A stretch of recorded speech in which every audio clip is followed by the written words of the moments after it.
Facebook and at tcjeweler.com. Hey there, folks. Looking for a place that feels like home right in the heart of Panama City? Well, look no further than Charlie Corm's place at their new location on 15th Street. Charlie Corm's is not just a place, it's an experience. Imagine cozy corners, friendly faces, and the aroma of delicious dishes that'll make your taste buds dance.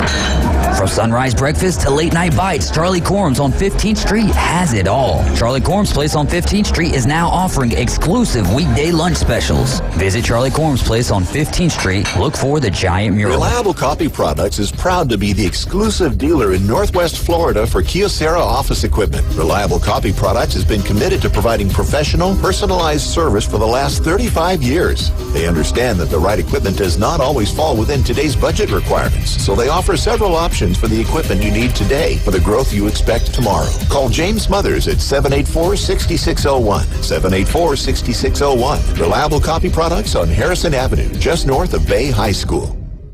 Hey there, business owners. Do you feel lost in a sea of numbers, struggling to navigate your day-to-day accounting? At Lighthouse CPAs, they specialize in guiding businesses to make more money and keep more of what you make. From bookkeeping to tax planning, they've got you covered. Plus, with their user-friendly software, managing your finances has never been easier. Spend less time on paperwork and more time growing your business. Call Lighthouse CPAs 850-785-5254. Somewhere there's a river rushing through the woods while someone rushes through their day. There's a mountain looking up at the sky while someone looks down at their phone. A trail waiting to be walked while someone waits for a latte. This world is full of somewheres waiting for someone just like you. So go see yours at 154 national forests and 20 grasslands. And to learn more, visit nationalforest.org. The National Forest Foundation. See your somewhere. My muscles ached. I was tired all the time.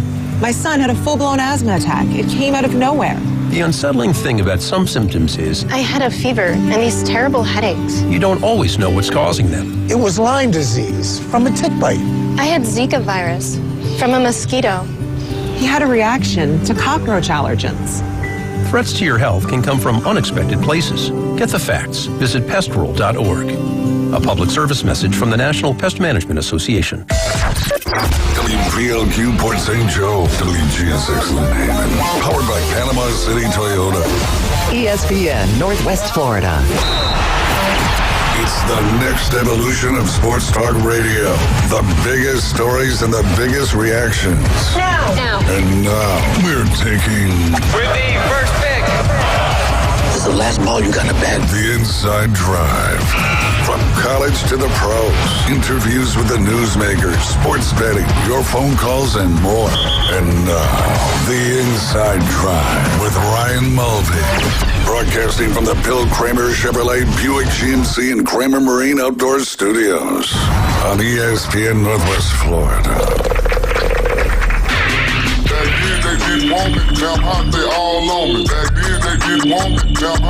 Thursday morning, Jay Henley. We're going to have a good show. We're having a good show. You doing all right today? I am. You doing all right, Ryan? Doing good. Got Jay Henley, our director of golf, out there at Bay Point Golf Club. DJ Davey Crockett behind the glass will be joined by Chris Fall at 11:20 to update us on all the boys' middle school basketball action going on in Bay County, because I believe there's a huge one tonight. Don't quote me if I'm wrong, but I think the two teams, I think it's Rutherford and Jinx going head-to-head tonight, and I think they're both undefeated. That's going to be an epic middle school basketball game, and I know you're going up to the Bozeman UA middle school basketball game coming up at 2 o'clock, another in-school game, so it sounds like there'll be another big crowd. Yep. And then Michael Shears will be joining us at 12 noon. He is trying to get on the Korn Ferry Tour. He was a high-level Division I college golfer. He's been on the show with us before. We'll talk to him about all things golf and kind of his perspective on what's going on in the golf world right now. So looking forward to all that. But yeah, lots of good stuff going on. You can listen to us live and local on 104.3 in Panama City Beach, 101.9 in Port St. Joe. You can go on the old internet and go on Facebook, YouTube, or X and search us up at, I haven't said search us up, search it up in a long time. That's a good one. That's a good one. Yeah, it's what all the kids say, no cap. Yeah. I got hit with 2 no caps this morning. Now, what's no cap again? Means you're not wearing a hat. Yeah. Which I'm always no cap. No, it's the cap is the new word for lying. Oh, okay, I got So you. I was telling Ryan and Liam this morning before they went off to school about how we got connected in that little Brock Purdy, Patrick Mahomes story about high school baseball, and I was telling them how we knew somebody a friend of a friend knew Brock Purdy's baseball coach. I was like, we're going to give it a shot and see if we can get him on the show, and they're both like, that's cap. That's as most cap as I've ever heard. And I was like, no, it's not. We're going to see if we can make it happen. Oh, my goodness. Just they got all these new sayings nowadays between bet and cap. It's just a lot of that action going on, that's for sure. Yeah, bet's been going around for a while because I know that was kind of one of the shticks on the Coach's Daughter show was Kyle Wright teaching old school some of the newer lingo. And he could never get past bet, and it's just like, essentially, brother, we're saying okay. Yep. It's so funny too because especially coaching flag football and all these other kids, they're like, all right, you go play left cornerback. They're like, bet. Okay. You can just say yes sir too. That would work as well. But yeah, a lot of different stuff going on. It's a nice little puffer jacket or puffer vest you got going on there. Thank you, Ryan. It's some fancy dancy stuff. Yeah. Perfect for this time of year. It is. And speaking of getting perfect stuff for this time of year, don't forget we got our President's Day sale going on out there at Bay Point Golf Club. 30% off all outerwear, and then we're doing select golf bags so you can be ready for the golf season. Look good, play good is what they always say. And we're going to have select golf bags at staff pricing, which means 10% over cost, which is one of the perks for all employees out there at Bay Point Golf Club. If they want to buy something out of the golf shop, they get it for a heck of a discount. So some good stuff going on out there. No school on Monday with President's Day coming up. Hard to believe we are approaching halfway. We are just over halfway through February as it is leap year, and we have 29 days in February this year. One extra day. Don't forget that when you're doing your budgets. Got an opportunity to make a couple extra bucks in February this year than you did last year. That is for sure. Some local updates before we have Chris Fall on in the next segment. Rutherford girls last night got the dub handedly in the first round, the region quarterfinals there of the 4A girls basketball state tournament. They took down Raines 68-36. Not really surprising in that one. They were firing on all cylinders, and now they will face Bowles, who beat Pensacola yesterday 57-44. That game will be on the 19th, which, if I'm not mistaken, is that President's Day? Or it's got to be President's Day. Yeah. So they are still playing high school sports, even though school is out. So that'll be coming up this Monday, Rutherford Bowles. And then on the other side of the Region 1 semifinals, you'll have Bishop Kinney taking on Rybolt. Or Rybo. I don't know how to pronounce that. Sounds right. Rybolt. How you spell it? B-A-U-L-T. Yeah, I say either Revolt or Rybolt, but that goes back to kind of like Detroit. Yeah, exactly. It just depends on that inflection, but it's everybody understands what it is, so we'll go from there. But as I mentioned yesterday and have been mentioning all week, Arnold will be playing a home game in that regional final or regional semifinal, I believe is what it is, coming up this Friday night. So get out there to Gavlack Stadium. Jay, you got some stuff coming up here pretty soon with your spring camp. Remind everybody about that and how they can sign up, as I know it is filling up quickly. It is. You've got a lot of participants that like to continue on in those programming that you do. So if you're looking to get into golf or just continue to increase and get better, how can they find that out there, Jay? Golfwithjay.com. We're going to do Mondays from 4 to 5, ages 7 to 12, and all ability levels are welcome. Anywhere from beginner, or they've even played in a U.S. Kids Golf Tour. They've been playing for 4 or 5 years. We're going to do some fundamental work with them and get them better. And, we're going to spend 8 weeks with them. I think the last one is May 6th, but the first one is March 11th from 4 to 5. And Coach Michael Shears, if he's in town, he'll be around helping. I've got Mark Douglas and his 2 kids. They'll be there helping as well. But, it's filling up quick. So if you go to golfwithjay.com, click on Student Clinic Booking, you'll see that information there. And you can just fill out some little bit of information, maybe an email address and your name, and you can get your child signed up for that. There you go. Do it quickly. That's golfwithjay.com. Got to check that out. Also, we got the ticket tickets printed up, ready to go. We got the Florida Panhandle Golf Therapy Alliance second annual golf tournament coming up on March 8th. Still some spots available in that. It is filling up quickly. Still some whole sponsor opportunities and some other things, but I already got a title sponsor, already got a flag sponsor, several other things. But the cool part with this tournament is Tip's got such a good relationship with Sig Sauer up there in New Hampshire that they donated the exact two same pistols that they donated last year, and we are selling raffle tickets at Bay Point Golf Club for $25 a piece. There's a P365X Macro and a P320 Modified 18. So you can obviously one raffle ticket, you could win either one of those guns, and if you buy multiple raffle tickets and you win the first one, you'll still be eligible to win that second one potentially. So we have tickets available. We're taking cash there at the golf club, and if you got any questions, you can reach out to any of us there at the golf club. You can check out that Florida Panhandle Golf Therapy Alliance Facebook page and website for more information. But a great opportunity to win a very, very nice pistol for only $25. All it takes is one ticket to win, but buy as many tickets as you want.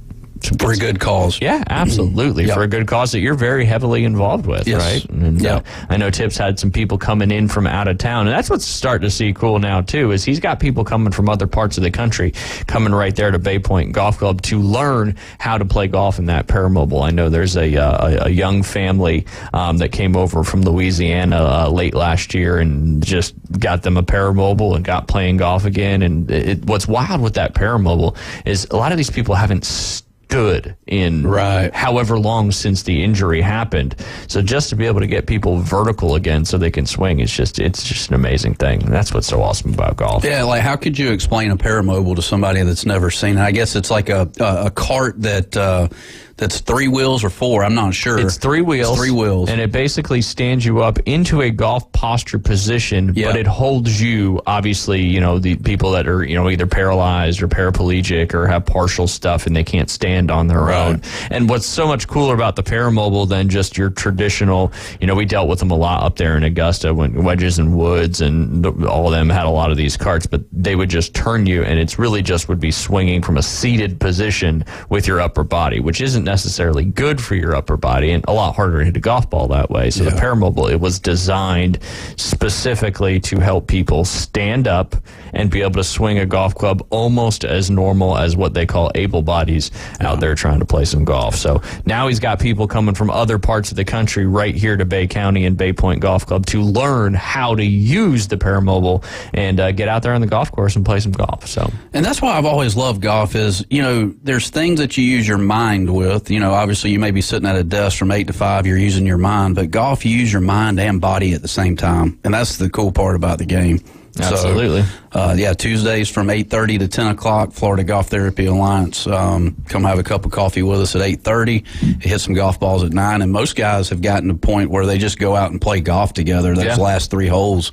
It's a great time. Yep. No charge. Absolutely. Wonderful stuff. It's crazy. It's been going on. It'll be coming up in 2 years in July. Yep. And also we're getting closer every day to our golf simulators being completed. I know John's working hard on getting that building finished, but the simulators pretty much got everything they need other than getting everything finally set up and getting going and all that stuff. So not only will we have an opportunity for Special Olympics and all the people in the clinics if it's raining or if it's nighttime to be able to get in and continue golf therapy, but we're going to use those golf simulators for our members in a public standpoint with proceeds of the rentals going back to the Florida Panhandle Golf Therapy Alliance. So we're excited about that and appreciate all the help that Daniel German has been doing on the simulator side of things because he is building out the Nicklaus course.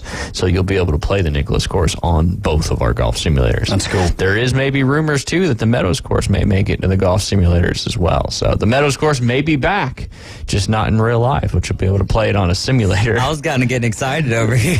Oh, don't worry. I'm going to use that as an opportunity for a pun for a long With time. trees this time? Oh, yeah. No, it had trees when it was open. Yeah. Since it's been closed, it hasn't had any trees. Right.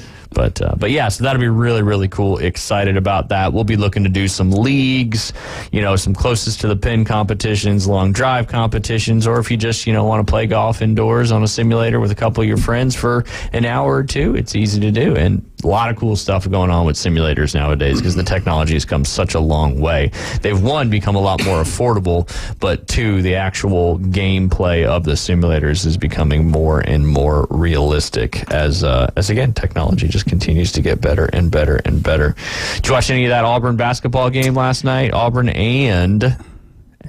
It is Blue Day, Keith, on the Jay wore blue yesterday, too, just for the record. Right. Won't forget that. David wore black yesterday. I had a gray shirt. I had black. A black pullover, yeah, or a black... gray pullover. Was it gray? But it looks black. Like, it does look black dark gray back here. Yeah, Gotcha. very dark gray. Like the kids always tell me I have black hair, and I'm like, no, I don't. I have brown hair. It's I just don't really know, dark. dude. It's brown. Yeah, I would consider it black, too, but it is. But the reality of it is that it's... So similar to your little half sleeve pullover there. Yeah. And that is all natural. There's no... Yes, there's no... I'm not putting any product in my hair. It looks good. I like it. One day maybe I'll be cool like you and have a little bit of a blended action. That's what everybody likes. Dude, I have... like 3 of them, man. Gray hairs. I get them in my beard. I get 1 or 2 here and there. Up here, so.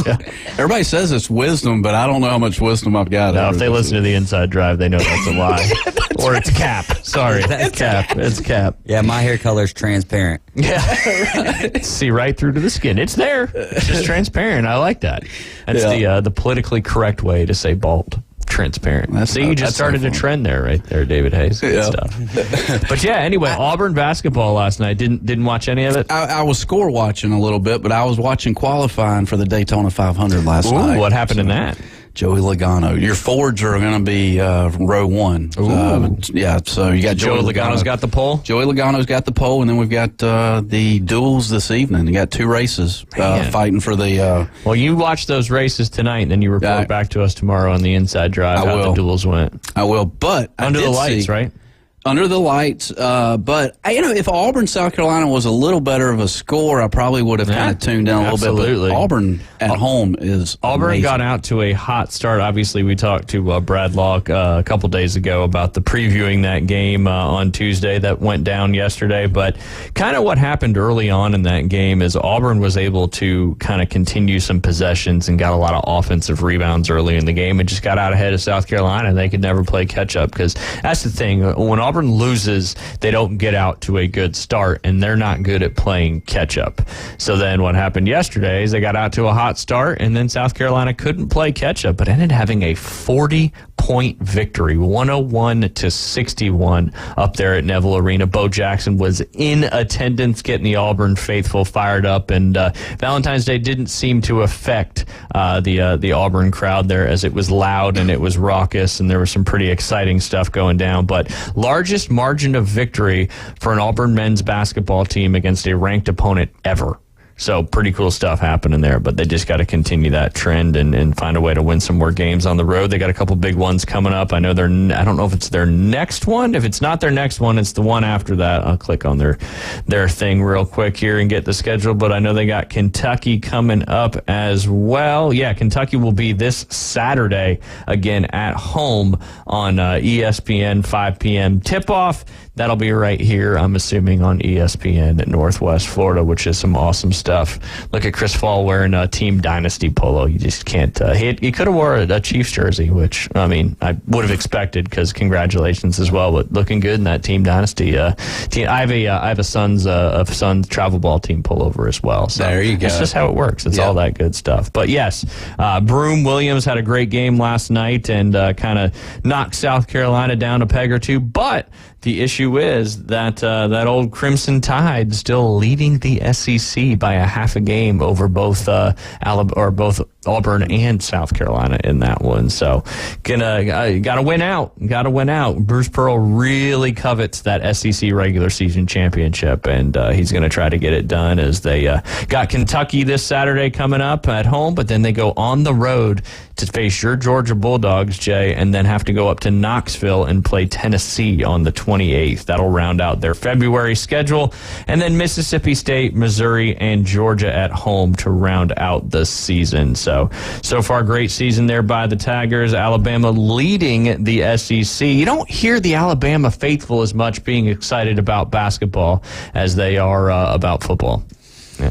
I mean, yeah, it'll always be like that. Maybe that changes a little bit now without Saban. Yeah, without Saban, yeah. You know, last year you heard a lot about it because you had Brandon Miller there, and then you had all of the controversy surrounding that. And anytime that you bring up controversy, what do fans do? They run to the rescue, and no matter what the actual facts of anything are, it doesn't matter. Like, I'm standing up for my university, not saying that that's the right thing to do. I'm just saying what it is. Yeah, that 100%. That's what happens. And so there was a lot of buzz around it. But then also you get these good Alabama teams, and they're like, all right, you know, our best is getting you to, we've looked great all year, but our best for you is going to be getting to the Sweet 16. So I think it dies down for Alabama basketball fans. For the big time Alabama football fans, kind of dies down until they get to the tournament type stuff. No, I get it. It makes sense. And the tournament will be right around the current corner, that is for sure, which is insane.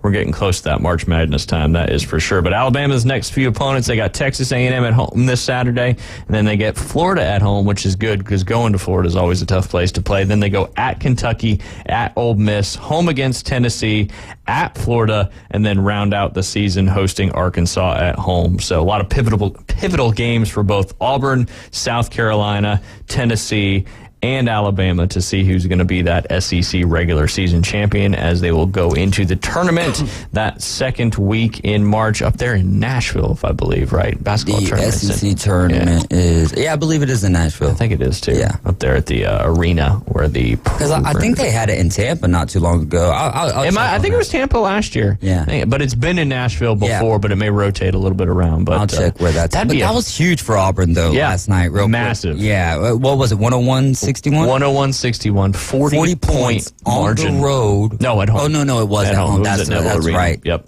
But because if that was on the road, though, that was huge for them, South Carolina being a good team. Yeah. And it's still good for them, 40-point win, but you got to get that road win kind of, or that road jinx, if you will, off your back because all of your games are on the road when it comes to the tournament. Absolutely, yeah. Only a couple more at home. That Tennessee game here in the 28th is going to be a big one for Auburn because that's going to be at Knoxville, so they're going to have to find a way to get the dub in that one. It is in Nashville.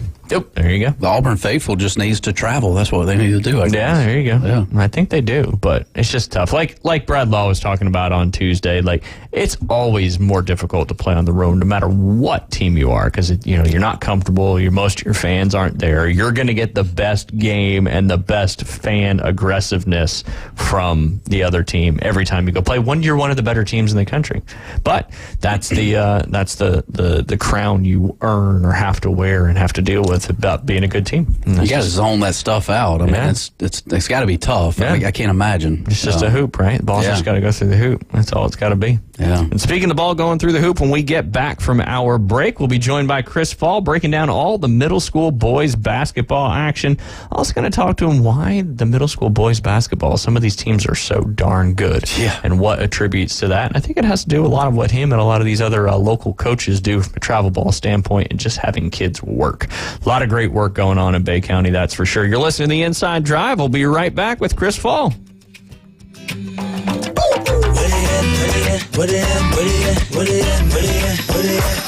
ESPN Northwest Florida. We're taking the Inside Drive. Did you know that the Super Bowl halftime performers do not actually get paid? David did. I didn't. Just recently I figured that out, and that's basically because of all the promotion that they get out of it. Yes, it's what they're getting paid is that brand equity and brand awareness. Apple Music pays the NFL $50 million. Join Ryan Mulvey. Thank you very little. Middays 11 to 1 on ESPN Northwest Florida. This is Joanna with your latest forecast on ESPN Northwest Florida this Thursday. For this afternoon and evening, some clouds and a high of 65 with a light breeze around 6 miles per hour out of the southwest. Tonight, mostly clouds with lows around 53. Tomorrow, mostly cloudy most of the day except a slight chance of rain showers in the evening and a temperature near 63. This forecast is brought to you by Earthworks of Northwest Florida. Thank you for keeping that dial on ESPN Northwest Florida. Rely on it. Discover Kia at Bill Bird Kia. Let your New Year adventures begin in a new Kia Sorento. Bill Bird Kia has a few new 2023 Kia Sorentos left, and they will not last long. You get the savings and drive away today. Now offering 0.9% APR for up to 48 months on the purchase of a new 2023 Kia Sorento. Bill Bird Kia is the home of the 20-year, 200,000-mile warranty. Stop by and see us at 2435 East 15th Street or anytime at BillBirdKiaPanamaCity.com. We'll treat you like family and give you the peace of mind you can trust. Offer from Kia Finance America for the purchase of a new 2023 Kia Sorento with $21.22 per month for $1,000 finance for 48 months. Quantities limited. No down payment required. Cannot be combined with other finance offers. The 20-year, 200,000-mile warranty is a Bill Bird Kia warranty. Must see dealer for complete details. Offer for well-qualified buyers. Must take delivery from dealer stock through 3/4/24. The locals love him. You're gonna love this. You are my favorite. It's my favorite. Everybody's favorite. The Inside Drive with Ryan Mulvey. Live from the Bill Kramer Chevrolet Buick GMC and Kramer Marine Outdoor Studios on ESPN Northwest Florida.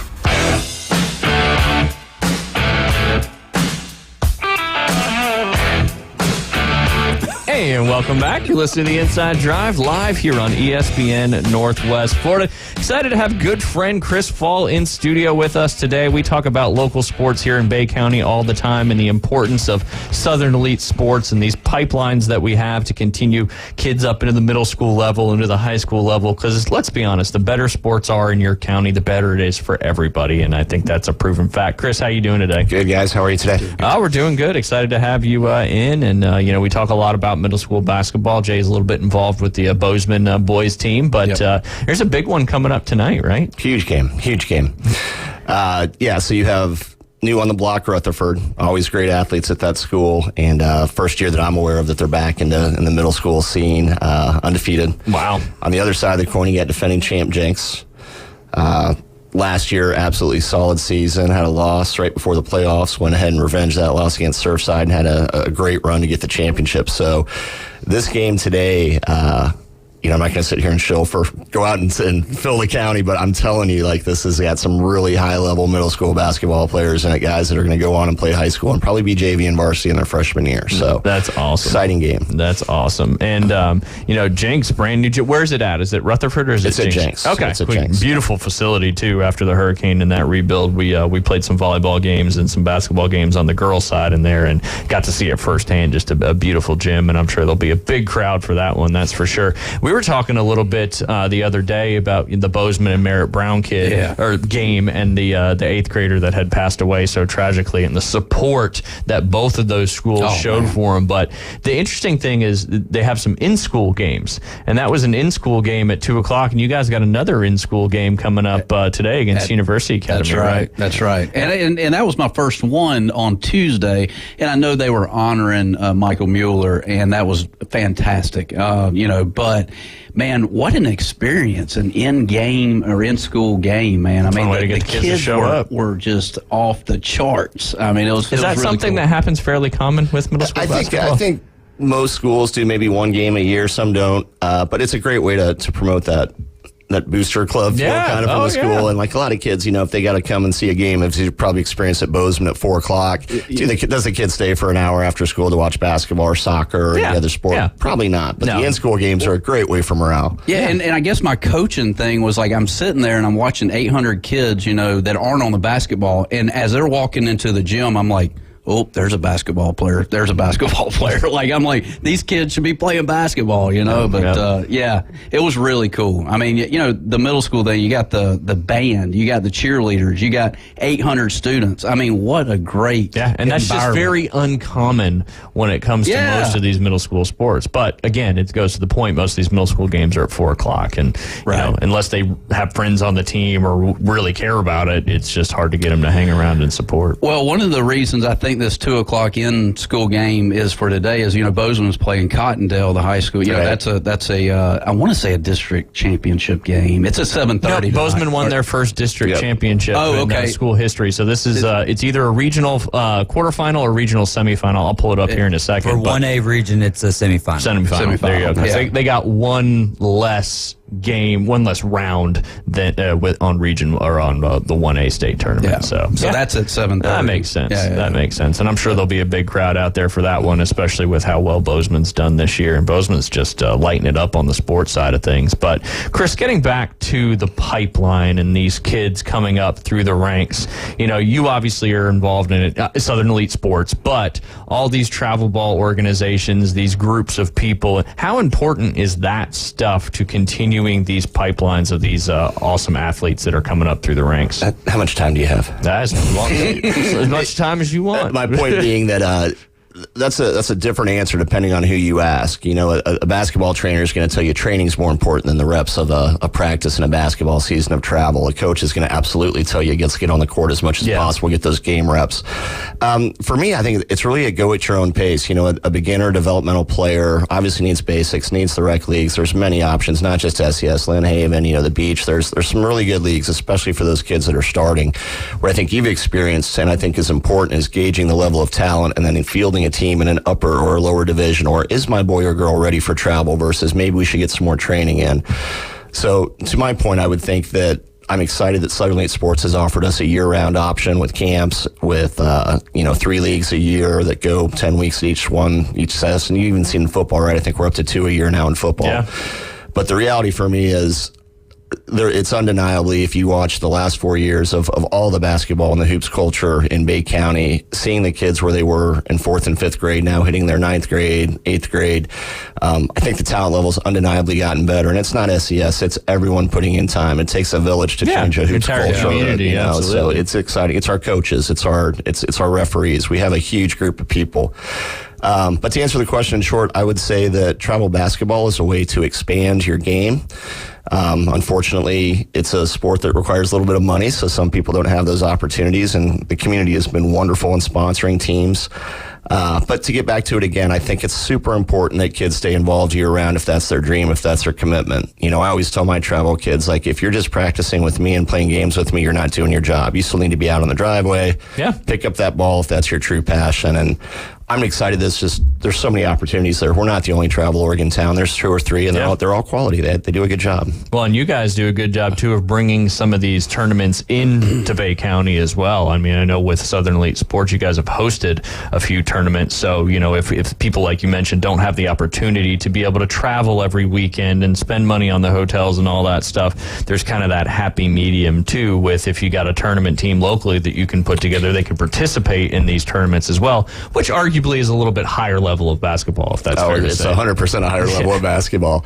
But no, that's a great point. We're going to be hosting 6 this year. We've expanded our brand a little bit. We're actually going to be renting the Alachua Event Center in Gainesville. It's a brand new 10-court facility. We're in discussions to start in New Orleans, playing at the Valero Center. So very exciting stuff. But here locally, we'll have 5 or 6 tournaments, including an All-American showcase that last year I think had about 330 kids from 17 states. That's awesome. But yeah, it's exciting stuff, and it's good for the community too. I think we put a little over 900,000 rooms and bed tax in last season during tournaments. So that's what it's all about. But I want to get back to that Rutherford Jenks game. So Yeah, if you guys are going out today, there is all the kids out there are great players, but there's 2 I really want you to focus on. For Rutherford, I think it all goes through a guy named Amarian Griggs. 6'4", 6'3", 8th grade, 15.5 shoe, and plays guard. Yeah, so he's a very talented player. I'm lucky to have him in travel. But just someone that he scored 31 on Tuesday out of 55. The kid can light it up. So that's wild. Fun kid to watch. Remember that name. And then on the Jenks side, a guy named Evan Kellum. Maybe you've heard of his older brother Ethan at Mosley. Absolute stud. Football family, basketball family. But both of those guys, in my opinion, are the cogs that are going to make their teams go today. So I'm excited to see the 6'4" attack and Shaq at guard versus Evan Kellum, who's quick as nails, one of the better defenders I've ever seen for his age group. So it's going to be a lot of fun. I think that game I'm interested to see if the coaches are going to show everything they have, because they know they're playing each other again potentially next week in the playoffs, right? Coach Holt, Coach Pickett, Coach Mixon, just 3 of the best coaches we have in Bay County at the middle school level, and it's going to be, I'm excited that's as a coach. Are they going to show anything, or are they going to, you know what I mean? Yeah, are they the game play? within the game. Yeah, right. Absolutely. Well, and now things have gotten so digital, so you have to go to GoFan and download that app and find the school on GoFan app, and then that's how you get your ticket to the game. So it's I think think you can still get cash at a lot of the middle school games still do cash boxes. Yeah. Well, I can personally attest to that because the wife is volunteering to collect today at BPA. So absolutely, you can still go and pay cash. Yeah, there you go. And I don't think there's VIP seating for this game, but there should be. There should be. Right. They should have sold skyboxes and all that stuff, catering packages, VIP suites, all that good stuff. I think the tailgate starts at 12. There you go. There you go. It's coming up here guys who soon. run the Phoenix Open run the game. Yeah, there you go. They'll just let everybody in and just give everybody booze, and then they'll have to shut it down. They're going to be making some changes next year, from what I understand, too. The Thunderbirds came out and said, fun. well, there was people that got really, really hurt. Did you see the snow angel in the bunker? Yeah. There's a lot of crazy stuff that happens. But I was talking, I think it was whatever day, Tuesday, I don't think you were here. We were talking about there was one of the bartenders that had posted on social media and kind of what really happened with that event.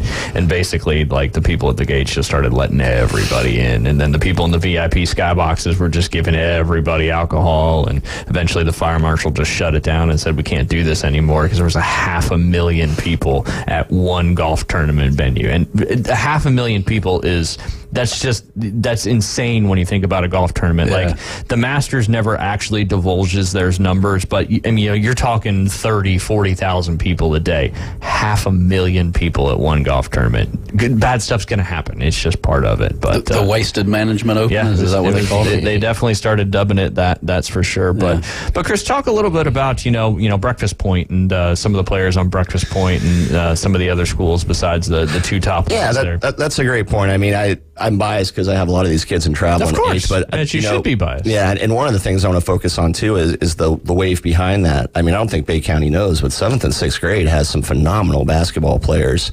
I'll give some quick shout outs to players I've seen. I've seen every team play the last 2 years. I mentioned Amarian at Rutherford, Jaleel Reed, also a phenomenal baller there. LJ Tolbert, 7th grader. He's got a really bright future from what I see. I'm going over to Jenks. It's not just Ethan and his little brother Easton. You've got Tank over there. I mean, Timothy. They're deep. That's going to be such a fun game today because you have probably one of the best players in Bay County in Omarion versus a very balanced, very even team. Going down the road, I mean, like Surfside, I would be remiss not to mention Jeremiah Neves, Drake Tomasevich, Aiden Paradon, Deshaun Crockett. That team's going to be right there. They're very hard out. I'm interested to see how they do. They were in the championship last year, but I think they lost to Rutherford by 5 in the first game, and the game with Jenks is close too. So that's a team to watch out for. What's really exciting if you follow middle school is Bayhaven. Yeah. Absolutely not the best record last year is about the politest way I can put it, and definitely almost a lock for the playoffs this year. Just an incredible turnaround. I think the coach there, I think the players that are bought in at the beginning of the season said we're done being the Bayhaven of old. We're going to go ahead and get it this year, and it shows on the court. They're playing incredible basketball.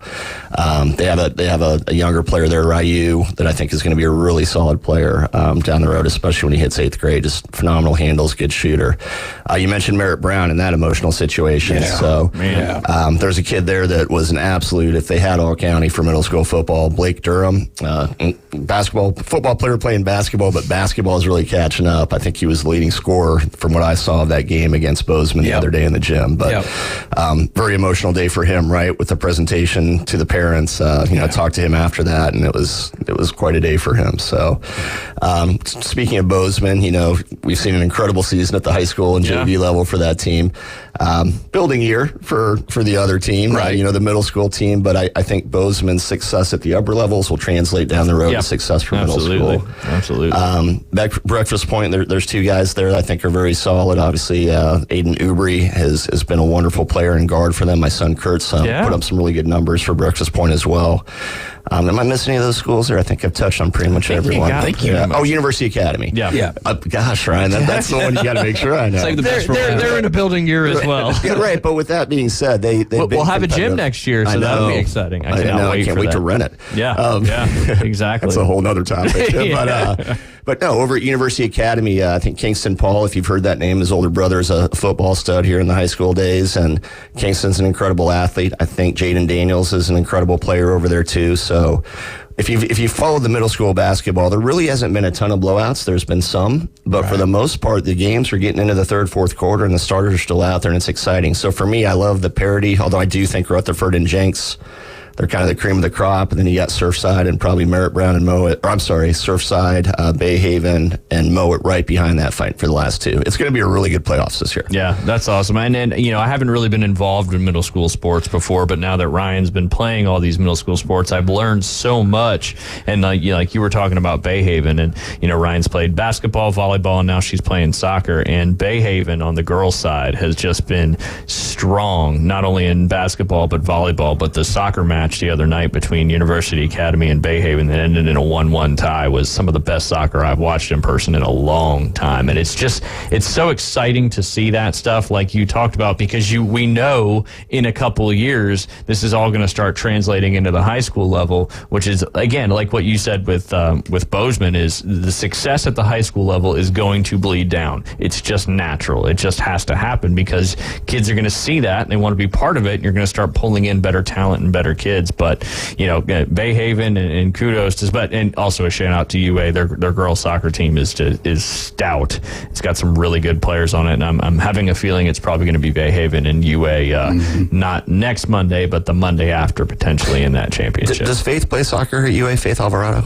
I don't think so. One of the best middle school girl players by far. She has a very bright future. So I wonder if she might be on the soccer field. She's a heck of an athlete. Yeah, she is a heck of an athlete. But the cool thing about, you talk about travel ball and all that stuff, and with Bayhaven and got Devin calling. We had somebody crash through a fence at the golf club earlier at 2 this morning. At 2 o'clock this morning. But yeah, so Bayhaven and University Academy. The fun thing about that is a lot of them play together on the club teams, on Bay United and some of the various other awesome soccer club teams we have here in the area. So they're all friends. All the parents know each other, and then they have they're rivals in the middle school world. And I'm assuming it's pretty similar on the basketball court when it comes to that. It is the coolest thing in the world. I mean, I've been lucky to coach a lot of kids in this town, as does a lot of other people. So when you see your guys wearing different uniforms and they're high-fiving during the game and picking each other off the floor, as cheesy as it sounds, it's really cool. It warms my heart. Yeah, definitely. Also, it's friendly banter, too. Like, you don't see an aggressive trash talk. You almost see, like, their buddies talking on Friday night, trash talk at the free throw line. It's kind of surreal. It's fun to watch. Yes. But no, to your point, that's one of the coolest things for me about any sports club or travels. You make friendships you normally wouldn't make because you're outside of your school fence. And then you play each other. You might be different demographics, different walks of life, but sports unites them. And then it's just really cool to see. You guys see that. Oh, yeah, definitely. And that's what we talk about all the time, why sports are so important, because it just brings people together. It connects so many people. And like you said, these club teams, these rec teams, the different leagues, you're bringing people from all over. And you meet we've met so many cool families that we didn't know beforehand until Ryan started playing middle school sports, and to become some of our closest friends. And it's just I just love sports so much, and it's just fun to see that all come to fruition. Well, and this year, and this is my first year just being just a middle school basketball fan. Hey, you've been the Bay High golf coach the last 2 years. So. I have. Yeah. But I mean, just basketball in general. I'm just kidding. But just to see the ball movement the first minute or two of the game, you can just tell how good these guys are just with the ball movement and how fast they get the ball around. And that's just been eye-opening for me at just how they just move the ball around. You can tell how good of a team they are. Yeah. But it's been great. Absolutely. Big one coming up tonight. You got time to stay for one more segment? Sure, of course. Awesome. Sounds good. That game is tailgate starts at 12. Game time tip-off is at 4 p.m. Right. And 4 p.m., right? Right. Disclaimer, there's no tailgate.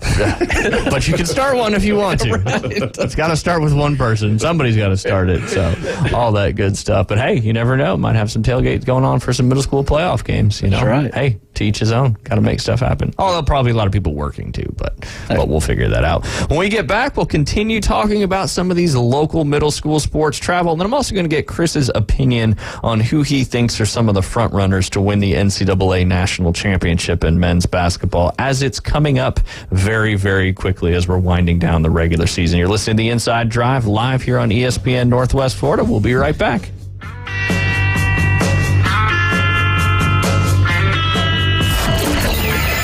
Set your alarm clock to wake up with the Coach Hales Show on ESPN Northwest Florida.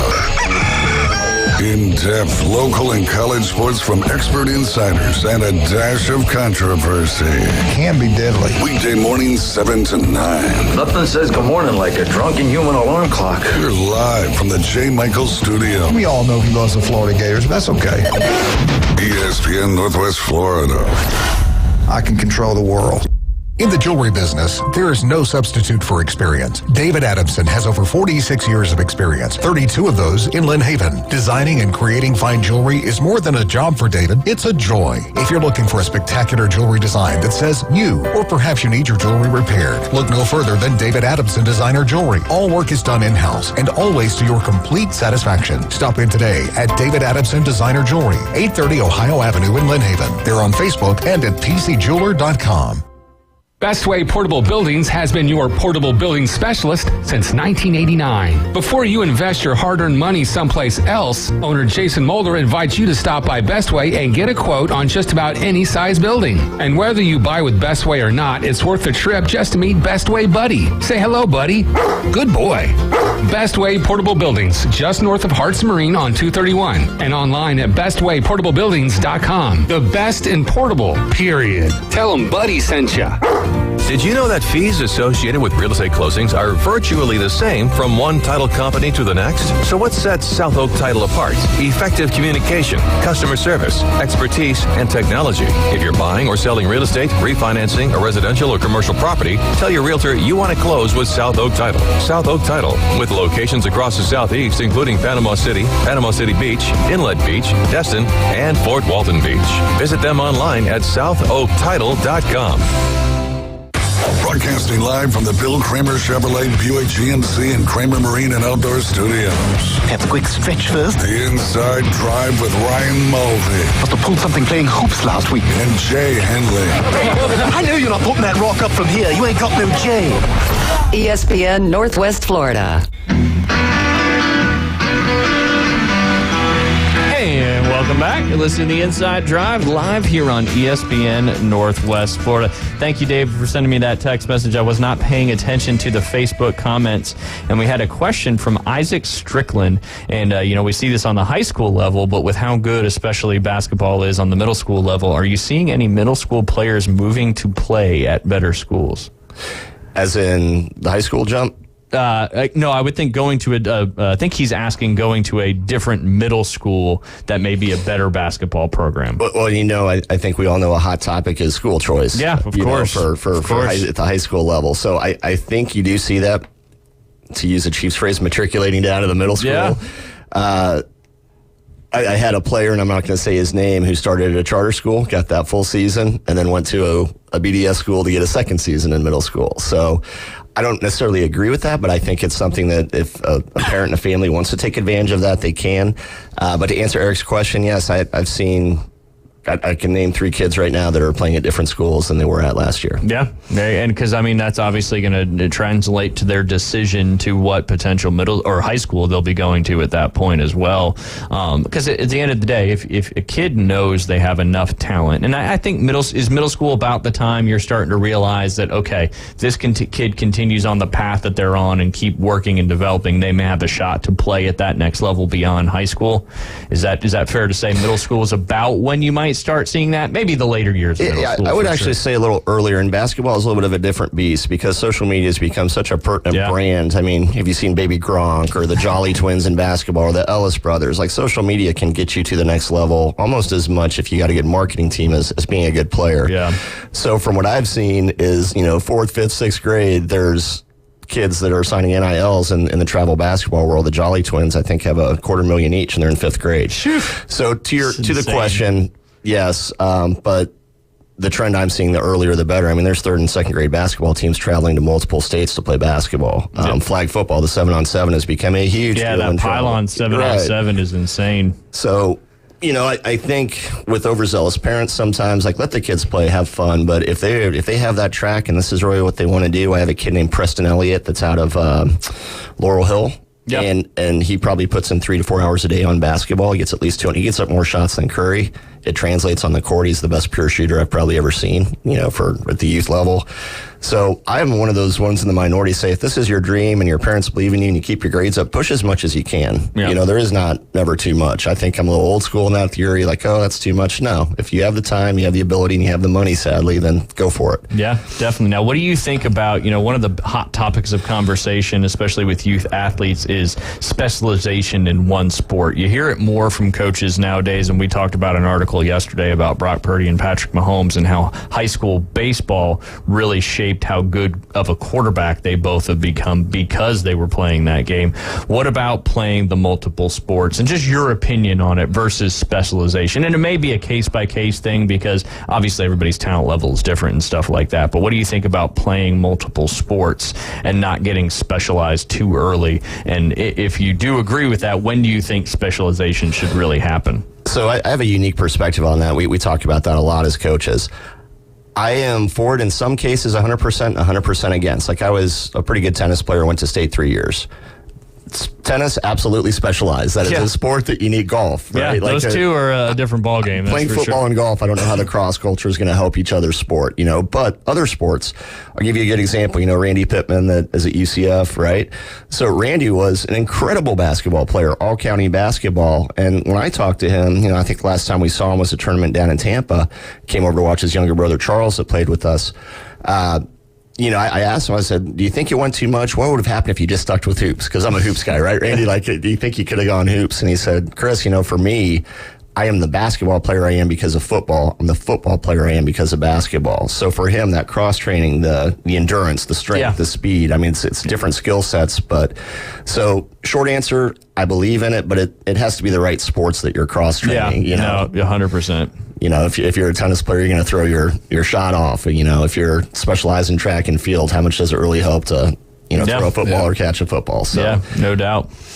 Although those fast wide receivers out there certainly have had some serious success running track, that's for sure. But I totally agree with you on the tennis and the golf side for sure. And kind of not learn that, but Liam got to see that firsthand last year when he played in his first golf tournament.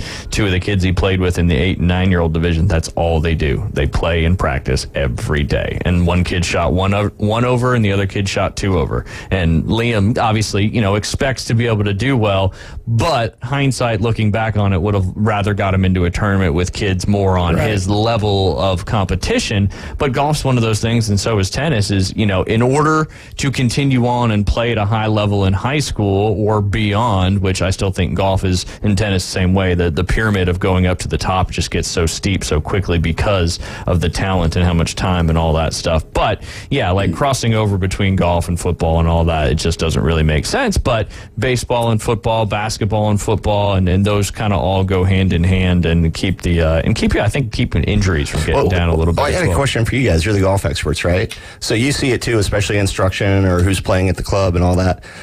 I personally believe that kids that play other sports are good athletes on the golf course too. There's a guy named Cade Denicky that plays for Mowat this year, played at UA last year in middle school basketball. Cade's picking up golf now, but he's such a great athlete. I'm pretty sure that Cade's learning curve is going to be quicker than someone that is just starting for the first time and doesn't play other sports. Oh, 100%. Do you guys agree? As a good athlete, a better golfer? The learning curve point that you made there is the key, I think, is, because golf is such a difficult sport to do at a high level. But if you're an athlete and your hand-eye coordination, we talked about this yesterday, throwing a football, throwing a baseball, swinging a golf club, it's all rotational. So is tennis as well. So if you already have the ability to know how to rotate and stay stabilized and know how to rotate your hips and your shoulders and do stuff together independently, you're going to have a leg up versus someone who doesn't play any other sports and is trying to pick up golf for the first time. And I assume you probably see that firsthand, Jay. Well, and I saw it firsthand with Cade this weekend. He was part of our Super 6 Elite Series. Okay. Yeah. How do you do? Yeah, it was amazing. Great. And the kid doesn't play a lot of golf. He just started, right? Yeah, and he was one of the top 6, one of the top 2 of the 6 that we had this weekend. His rhythm, his balance. I've been talking a lot this last few months about being intuitive. We get out there and we think about all these different positions in the golf swing, but, it's like you can practice basketball, but what about your intuition? You just got to be intuitive, and we talk about when you walk and when you run, you don't think about putting your left foot in front of your right foot. You just got to get out there and do it. And so that's one of the things, and Cade's just naturally naturally got it. I mean, he's got the rhythm, the balance, and it was amazing to watch him this past Very weekend. fluid athlete. I think most sports that kid's going to excel. He will, 100%. Yeah, and that's one of those things. Like, if you're athletic naturally, a lot of stuff just comes a little easier. And, you know, if you're not athletic, golf is a tough one. Not saying you can't do it, because I would never discourage somebody from doing it. But if you are an athlete going into the world of golf, it's going to come a little easier to you as well. Yeah. And it's funny, we were talking about Bay High, and we're talking about one of the Bay High kids yesterday, and, you know, have you prayed or practiced since the season's over? Well, no, I haven't. Yeah. And, you know, and golf's tougher because you got to go somewhere. Yeah. Not saying that basketball's not tougher, but you can go on your driveway and dribble for an hour without needing anything else other than a basketball. Golf's a little bit tougher when it comes to that aspect. Now you're seeing a little more of the simulators and the nets, but still getting reps on an actual golf course and rolling the rock, that's the stuff that really matters. And we got lots of those good junior opportunities out there at Bay Point Golf Club. That's right. And, you know, I thank God every day for my dad, because I tell you what, the memories I have of even being 3-4 years old, just throwing baseball, throwing football, and we did that for hours on end. And, you know, Ryan, I know you grew up with your dad doing the same thing, and I think it just starts right there. You know, it has to. Yeah, if you've got a 3 or 4 year old, I mean, just take a Saturday and Sunday and throw ball with them. And I mean, I just, those are great memories. And it's good for you too, as an adult. Yeah. You know, you're getting out there, getting some exercise. And I always speak about Liam, because obviously he's my son, but I can remember countless times Beth being like, stop throwing football in the house. And now she's like, okay, well, I understand. Now she's throwing the football. Yeah. She's like, I get why you did that. But and that's a great point, Jay. And you were talking about it with the travel ball and the expenses. And, you know, the parents have to be involved, and they have to be involved for the right reasons. That's where you get some gray areas with some things. And, you know, when parents make it more about themselves than the kid, that's when you get into a little tricky situation. But the parents, if they have the right intentions and they put their kids in the right spot, and you got to make sacrifices. There's no doubt about it.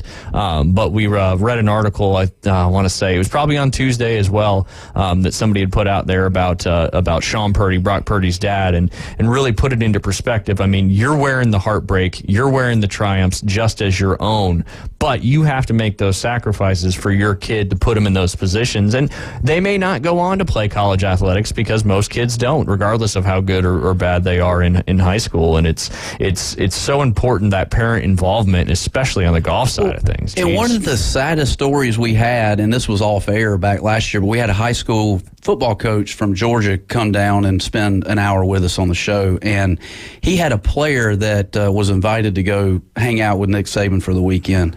The parent called the high school coach and said, Coach, I don't have time to go to Tuscaloosa this weekend. Can you take my son to Tuscaloosa? I mean, you know what I'm saying? It's like, as a parent, I don't care what you're doing that weekend. You know, you've got a kid that's passionate about what he's doing, and he's got a lifetime opportunity to go play, you know, football at Alabama. You drop whatever you're doing, and you take that kid that weekend. I mean, you know what I'm saying? Yeah. That's a sad story. Yeah, it is. And it's the reality of the situation. And you know, it goes back to the opportunities that you get. And that's why I always circle back to this point. And I just think, you know, here in Bay County, you know, we've been here for a little over 8 years now. And there's a concerted community effort here to make sports better. Yeah. And I've seen it increase drastically from 2015 to now. And it's fun to be in a community that cares that much. And I think that's just important for the overall success and growth here in Bay County. Yeah, I mean, you see it on the flag football field, right? It might be rainy, it might be windy, it might be a beautiful night, but as Southern Elite Sports and other leagues have progressed, you had kids on your team one year that weren't the next, and then you see them play on another team. It really gets to the point, it's almost like that trip to the grocery store. We both go to Publix on the beach, right? We see everyone we know. It takes us 2 hours to get through there. Absolutely. But I love that sense of community in the basketball. You might have been rooting against that kid 2 years ago, but we've all grown together. We've watched each other's kids play together. I mean, it's so cliche, but it's so grassroots and great to see. Like, I love that flag football vibe when teams walk through. They've been with us 4 or 5 years, and then it takes them like 30 minutes to get to their field because they're saying hi to old parents, old coaches, old teammates. It's just awesome. I mean, that to me is what it's all about. 100%. I care less about the W's and L's, but seeing kids get better and seeing seeing that community is well, and the what it's all about. friendships that these kids make through sports. I mean, and we had our, I think it was the semifinal flag football game. We were talking about, like, these are the moments you're going to remember when you're old and not playing sports anymore like we are. You're sitting at a dinner table. I heard you. Yeah. It was you sit fantastic. at the dinner table, and you may have not seen these friends since you were growing up, and you come back, you immediately go back to those times and those opportunities, and you've got to live in those moments, and you got to take advantage of them, because, you know, it doesn't last long, and it may not be what you're doing for the rest. And like your buddy Cliff Austin just said on Facebook, he said, life is too short. Business can wait, and it will continue regardless. You got to spend time with your kids, and those relationships that your kids make with the other kids. I mean, that's literally what it's all about. That's why you get into sports. Like you said, Chris, winning is great, but it's not just about the wins and the losses. It's about, you know, what sports brings to your life and your family, and there's just so many good tie-ins with that. And I know Jay can attest to this, and you will, you know, once Liam hits that middle school and high school level. But seeing the kids progress and then watching them, you know, so Jay coaches Cade, who's in 8th grade, I believe. Yeah. So he may play at Bay, he may play somewhere else, but I guarantee you that Jay's going to give him a hug every time you see him on the greens, right? That's right. So That's right. That's what's so awesome about it. And the same thing in basketball, like you touched on the different demographics and how kids that normally might not be friends are, you know, they're going to remember this the rest of their lives. I was talking to Josh Latch, who was the former All coach and now our Bay County AD, right? And he brought up a really astute point when we were talking at a travel basketball tournament a couple of years ago. He goes, man, the kids don't remember the rings. They're going to say, yeah, I dropped 30 here and there. They're going to remember goofing off in the hotel. They remember the 5-hour drive. The experience.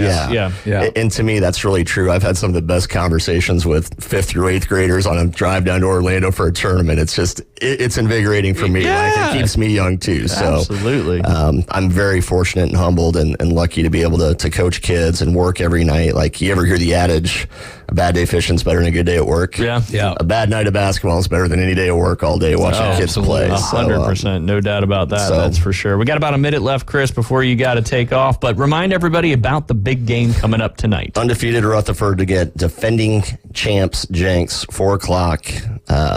What is that? We'll call it the Hornets Nest. They're the Hornets, right? It's a Hornets Nest over there on 11th Street.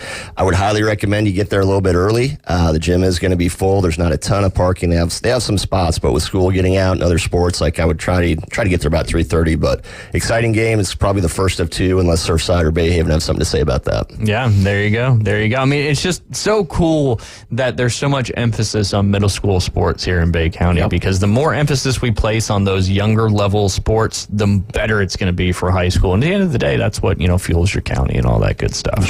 We'll get some more venues at some point too. I know you guys are working hard on all that stuff. Real quick, who's your national champion in basketball? Oh man, that's a tough one. I'm gonna say Purdue right now. Okay. I'm gonna say, I'd love to say Auburn, but when they get to the tournament, they just seem to not do as well. If it was played at Neville Arena, I would say Auburn, but it's not. So I'm gonna throw Purdue out there right now. What about you? You know, obviously I'm a Rock Chalk Jayhawk, but I think a team no one's really thinking about, even though they're highly ranked, is Houston is legit. Yeah. Even though Kansas put it on them, that was an anomaly. Houston's legit. Jay, who you got? Who's going to win? Man, y'all going to put me on the spot on this?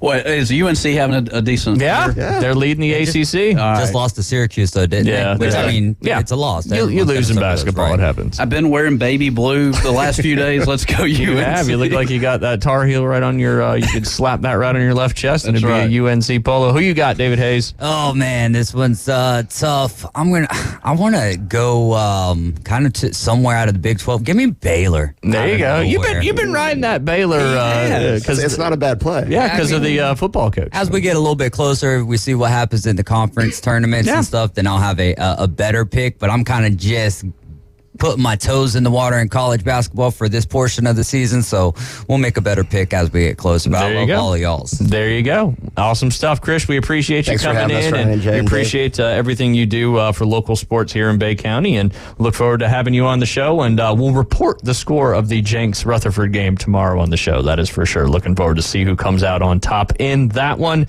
You guys are listening to The Inside Drive. We'll be back with some afternoon delight.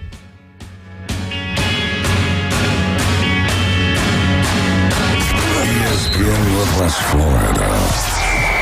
It's the Coach James Hale Show. You know, tell everybody, especially Mark McLeod, that it's been a long time since Florida's beat Georgia. Well, not in basketball. I guess I guess baseball. He's listening, so get it. He said, now I need a drink. Yeah, I know. There you go. Weekday morning 7 to 9. ESPN Northwest Florida. This is Joanna with your latest forecast on ESPN Northwest Florida this Thursday. The rest of the day, some clouds and 65 with a light breeze around 6 miles per hour coming out of the southwest. Tonight, mostly clouds with lows around 53. Tomorrow, mostly cloudy most of the day aside from a small chance of sprinkles in the evening and a temperature near 63. Moving into Saturday, about the same with a high of 60 and moderate rain. This forecast is brought to you by Ellis Agency Insurance. Thank you for listening to ESPN Northwest Florida. Rely on it. Hey there, business owners. Do you feel lost in a sea of numbers, struggling to navigate your day-to-day accounting? At Lighthouse CPAs, they specialize in guiding businesses to make more money and keep more of what you make. From bookkeeping to tax planning, they've got you covered. Plus, with their user-friendly software, managing your finances has never been easier. Spend less time on paperwork and more time growing your business. Call Lighthouse CPAs 850-785-5254. WPLQ Port St. Joe, WGSX Lynn Haven. Powered by Panama City Toyota. ESPN Northwest Florida. Are you tired of hearing 2 weeks when you call to get your boat worked on? Hey folks, it's Chris Kramer with Kramer Marine and Outdoor, and we'll get you in and back out on the water as quick as possible. We're a full-line Yamaha outboard dealer and Suzuki outboard dealer, and we have master-trained certified mechanics on site. So if it's just an annual service, electronics install, trolling motor install, or all the way up to a full repower, we can take care of you. So stop by and see us in the corner of Frankfurt and 23rd next to Bill Kramer GM, or call us at 850-851-0453. And now the Inside Drive with Ryan Mulvey. We're going to have a talk. Tell me what you know. You're out! Broadcasting from the Bill Kramer Chevrolet Buick GMC and Kramer Marine Outdoor Studios. It's a frantic noise. ESPN Northwest Florida. Sky rockets in flight. Afternoon delight. And welcome back. You're listening to the Inside Drive live here on ESPN Northwest Florida. 104.3 in Panama City Beach, 101.9 in Port St. Joe. You can watch us and listen on Facebook, YouTube, and X. Just search ESPN Northwest Florida. Last but not least, Jay, I haven't asked you in a couple days where you got to find that mobile app. Google Play Store or Apple Store. What do you got to search? 104.3. That's key. That is key. 104.3. That's the original. Once you put in an app name in the app stores, you're committed. That's right. You can't go back and change it. Nope. So, and ESPN has expanded over the years, and originally was just here in Panama City, but has expanded recently to Port St. Joe and the Forgotten Coast, which we appreciate all of our listeners down there in that beautiful area of Florida that a lot of people don't know about. Some of the best fishing in this state as well. Somebody may need to tell Chris to hit the doorbell to get out. I'm guessing that's why he's still here. It's okay. I think David's going to do it. I think he's going to do it. But excited to have Michael Shears in the house with us. It's been a little while. A couple months probably. It hadn't been too long, but it's good to be back. Yeah, great to be back. We were talking about the Elite Super 6 series that you guys had this past weekend. And now that we have Michael Shears here in the flesh, what were some of the things you were focusing on with those kids? Because this was a little different clinic than you guys normally do, trying to focus a little more on how to play better golf, not necessarily from a golf swing fundamentals standpoint. For sure. So the biggest thing always, you want everybody to have fun, but we're looking a little more at some course management stuff, different types of shots that you can hit versus just kind of learning how to hit the golf ball, learning the rules, etc. So it was a little more catered to the advanced player or somebody that wants to learn, kind of that next step you got to take. Where they figured out how to hit the ball and, they can go out there and play, but they don't necessarily know how to lower their scores. So you may have a pin that's, like we talked about on number 2, if you've played Bay Point, there's water on the left and there's a bunker right, and you see a lot of people hit it in the water. Yeah. And they've hit good shots. They just, started at the flag and drew 10 yards, where if we can get them to adjust their line 10 or 15 yards to the right and hit that same shot, they're going to be hopefully right next to the flag. Yeah, and that's just that course management thing is there's not a whole lot of other sports where you have this whole nother aspect of how to excel in it like golf does with course management. And it's just, especially people who are getting into the game, it can have a massive impact on your score, but it's not something that gets the focus on. And it's just, I don't know, golf seems to be from a remedial standpoint, it's go out there and hit as many drivers as you can on the driving range. And that doesn't correlate to lower scores. And it was cool for you guys to come up with this particular type of clinic because it is so important because at the end of the day, you're trying to go out and shoot the lowest score you can every time you tee it up. And there's a lot of factors with it. And that's why when I used to teach a lot back in the day before I came to Bay Point is I really enjoyed doing playing lessons because you can open people's minds up to a different way to approach playing the game of golf. You know, for number 2, for example, that was a perfect example of how, you know, that can change you from making a double bogey to a par every time you tee it up. But there's so many people you don't think about, you know, you're on a tee box, right? And your trouble's all down the left. Well, you line up on the side of the tee box that trouble's on, so everything that's not in trouble is out in front of you as a right-handed golfer. Obviously, it would be the opposite for a left-handed golfer. And that stuff, you have concrete, direct experience at the highest level of amateur golf that can be played. So the opportunities for these kids to be involved with you guys in those clinics is just, you could say a once-in-a-lifetime opportunity. I'm just proud that you guys do that and bring that to Bay Point. It's for sure. It's a blast to get out there and do it. And, you know, it doesn't always happen right away, but typically by the end of day 1 or day 2, you start to see some kids who there's like a light bulb. Yeah, it starts popping up. And they're like, okay, this seemed weird at first, but now I've seen it happen and I get it. Yeah. And it's so much easier to lower your scores that way than just sitting out there and trying to hit perfect golf shots because nobody's going to hit perfect golf shots. Right. That's just the nature of the game. Yeah. It's a perfectly imperfect game, that's for sure. If you think about flight instruction, you know, a lot of instruction's done on the ground because, you know, I've had the opportunity to you know, teach golf to flight instructors. Obviously, I thought you were going to say have the opportunity to teach flight to people, and I was like, oh my God, I would never get in those people's planes. Right, but that's what we did this past weekend. We kind of did some ground training, if you will. I mean, it was just Michael out there showing. You know, you always want them to hit that shot. I think with Max, I think he wanted to lob one up there, you know, and flop it. I mean, who doesn't, right? Yeah, David Hayes is the flop king. Yeah. You got the driver off the deck king. You got the flop king, David Hayes back there. Got to take the flop opportunities, baby. That's right. But how do you create those aha moments? Well, you let them do that. Yeah, you guide them into that moment because if they learn that on their, I mean, you're obviously helping them, but when it happens when they're doing it, that's what sticks and that's what allows them to continue and go on and have success. But didn't mean to interrupt. No, you're good. But we just had some of those aha moments this past weekend, and those are what, you know, makes me sleep good at night. Yeah, and then it makes it worth it. Absolutely. As when you're talking to Chris, those last 2 segments and coaching and your why, right? The why in golf when you're instructing is when, like, those light bulbs because it's so exciting for the golfer when you have that epiphany in that moment. You're like, oh, I can do that, and now I kind of know how to, and the confidence just goes from here to the sky in the matter of an instant. And you know, it's some cool stuff you guys are doing, that's for sure. Well, if you think about, you know, if you've got hazard, think back on number 2 at Bay Point, right? You got water down the left. And one of the things that you know, from a mental standpoint is what do you first do whenever, as a right-handed golfer, you stop turning through the ball? Like you're fearful.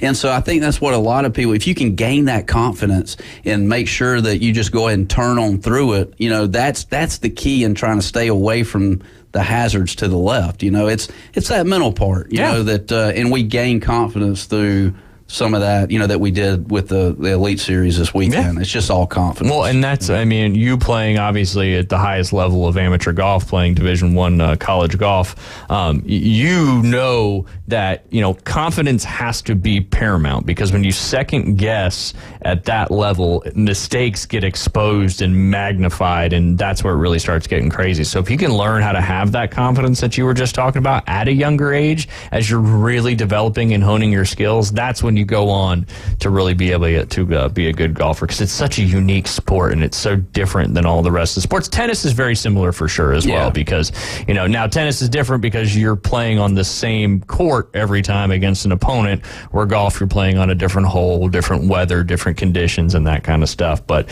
very similar parallels, that's for sure. Yeah, it's for sure. But yeah. So what about your goals, Michael, this year? What you looking at? Yeah, so, and we've talked about this a little bit, but kind of shorter term, I would say year to next 6 months or so, I've been wanting to pick up some speed. We've talked about that. I think distance is becoming a huge thing in golf, or it has been for a couple of years, but guys that are hitting it far are winning golf tournaments more than guys that are hitting it short. Yeah. And so I'm not short, but I'm not as long as a handful of guys. And I've got the build for it, I think. So trying to put a little bit of weight on, pick up a little bit of speed. And then, I think kind of an all-encompassing goal would be to win on the Emerald Coast Tour this year. I think if I accomplish that goal, then I've accomplished a lot of smaller goals along the way that we don't necessarily have to get into. Everybody wants to putt better and wedge it better and this and that. But that's kind of the big one. And then, I think going beyond this year, or to finish this year, I would like to end the year with some status somewhere, whether it's PGA Tour Canada or it's PGA Tour Americas now, or, have Korn Ferry Tour status or PGA Tour status. Going through Q School, you can obtain all of those if you play well enough, so nothing is out of reach. You just got to put in the work every day. So I was going to ask you, because I know, if you're a big-time follower of PGA Tour, obviously you probably know Gordon Sargent. If you follow golf a little bit, you may not know his name. You were fortunate enough to play on the same team with Gordon. Where do you think this kid hits it a long ways. He does, kills it. Did he have that speed at a younger age, at 13, 14? So he's talked about it a little bit. He was actually like a smaller guy in middle school and high school. And I don't know when he went through his kind of growth spurt, but when he got to school his freshman year, I was a senior. I was a junior or a senior. I don't know. Don't hold me to that. Right. In upperclassmen. I just remember seeing him and thinking, wow, this kid is a lot bigger than I remember him being. And you don't look at him and think, oh, you should be playing basketball or football or this or that, but he's just kind of built. And he talks about just kind of one day he went out there and it just overnight like that. And just started hammering it and hadn't let up since. Yeah, and we were talking a little bit about with Keith Fleming when we were talking about the Genesis Open this week and how Riviera Country Club is a very difficult golf course and it has nasty, juicy rough. And if you miss the fairway, it's a big penalty. But, you were talking about gaining speed and hitting it further. We talked about it yesterday. It's a lot easier to hit a shot out of the rough from 150 yards out than it is from 190 yards out. So regardless of the accuracy, it just seems like the game continues to be more and more a premium on how far you can get it down there to make your odds of getting it closer to the hole go up significantly. 100%. And then you look at it kind of, going off of that, these guys that are longer can afford to hit a 3-wood or a driving iron off the tee, which statistically probably doesn't give them a much better chance of hitting the fairway, but they'll say it will. Yeah. So anytime you're going to hit a 2-iron, you're probably hitting the fairway more than you are with driver. But they hit it so much farther than some of these other guys that they're able to get away with hitting a 2-iron or a 3-wood and still hitting it up there, sometimes past where some of these guys are hitting their drivers. So they can make a golf course a little bit wider just with how far they hit it because they can hit less club. Making your landing areas a little tighten bigger. It up a little bit. Yeah, it's just wild. The game, it kind of made that shift. I'd probably call it, I don't know, when it was probably late 2000s, 2010-ish, where the game kind of seemed to really go to, with the kids coming up, it's all about hitting it as far as you can and hitting as close to the hole as you can. And whereas, 20, 30 years ago, the game was much more of an accuracy game. But the golf courses have gotten a lot longer. The technology, 20 years ago was only 2004, so I guess that's not fair anymore to say 30 years ago. Jay, we're getting old, that's for sure. Yeah, no kidding. But yeah, it's about speed, and with everything, all the technology that's out there now, you can really hone it in and learn how to get that speed and actually see it correlate, so you are in fact generating that speed. And how important it is it to work on that kind of stuff to gain the speed and use those resources in terms of just working through different clubs and shafts. Yeah, just tuning your game in so perfectly that okay, I really did gain 5 yards of swing or 5 miles an hour worth of ball speed, which correlates to 15 more yards off the tee or whatever. So it's all important, but at this level of the game, you're not going to see huge increases like that. So I probably when I'm swinging the club good, I probably swing my driver at 112, 113 miles an hour. I would do a lot to just get to 115. Yeah. I mean, that's 8-10 yards in the air, and that goes a long way. That's a big difference when you go to some of these courses. And I don't know if I came on here after first stage of Q School or not. I don't think so. But I missed it first stage, and I felt like there was 2 par 5s on the front 9 that if I could have hit it 10 yards farther, would have played almost a shot easier. And over the course of 4 rounds, that's 8 shots on those 2 holes. So even if it's half a shot, you pick up 4 shots there. Yeah. And all I had to do was carry it 10 yards farther where I could cover a fairway bunker that allows me to have, 40 yards less into the green versus having to hit it out right or left. And when you're trying to qualify and make it to those next stages, literally every one of those strokes can be so massive because they all add up to one score there at the end. And it's huge. Yeah, it's massive. It's massive. Just coming from an elite player, and you can kind of think back on some of your tournaments that you've won, and maybe some of the tournaments that you really played awful. What's the difference between those 2 weeks? I mean, thinking back on years of playing. I think back to pre-qualifying this fall where I shot 17 under for 3 days, and I think I won by 3. And that was the first time I'd really won since high school. Okay. Playing against like a full field of pretty good players. Yeah. And I remember leaving, and I was like, that didn't really feel like it was anything special. Yeah. It was just solid. I hit a bunch of greens, made a couple putts, and I played the par 5s really well. But that golf course, it was great for me because they were reachable for everybody. There was one that was super long that nobody could get to, and then the other 3, it's like driver 7-iron, driver 5-iron, driver 4-iron, where, I go to some of these places where you're playing 580-yard par 5s, and I may hit driver and have 260 yards in, and there's other guys hitting 6-irons in. Yeah. And, they're going to make birdie a whole lot more than I am. So just finding places, too, that, set up to your game, it goes a long way just because, you're not going to lose strokes to those guys just purely based off of distance. Yeah. But, tying that back into places where it hasn't really worked out as well for me. A lot of times it's really, really big golf courses where guys can take advantage of the par 5s. And even some of these par 4s, we're seeing 500-yard par 4s now, fairly often. And sure, you can say, it's 500 yards for everybody, but when somebody's hitting a driver and a 9-iron and I've got to hit driver 6-iron, over the course of 3 rounds, that's going to add up. Yeah. And so, that's the big thing. There's kind of, I don't know. That's a tough question. Yeah. Just in terms of finding, because you can play bad and it's always something different. You might not drive it well. You might hit your irons bad. It just kind of goes back and forth. But the good weeks, they're always pretty much the same. You just kind of do everything solid, nothing great, but you just don't make very many mistakes. Yeah. Yeah. One of the other things that you said earlier in the segment was goals, right? And how important is it as a golfer? You've been doing this your whole life at a very high level. How important is it to set goals to keep you focused on progressing in the game of golf and the journey that you're on? I think it's huge. It gives you a chance when you've got goals like that to reflect, whether it's, goals for a certain tournament or goals for a season. You can always look back and say, okay, did I accomplish this or did I not? And why did the outcome that happened happen? So, the speed one's really easy. I've said, I want to pick up some speed, and, I can get on TrackMan here in a couple of weeks or a couple months, and if I'm still swinging at 112 or 113, I haven't gotten there yet. Yep. Now, if I show up and start swinging at 116, I'm doing something right, whether it's in the gym or, I've improved my swing a little bit. There's a number of different reasons that it could happen, but that you've accomplished something versus just saying, I want to pick up some speed and going out to 3 at Bay Point's I always hit 8-iron in here and I'm hitting 9-iron in now.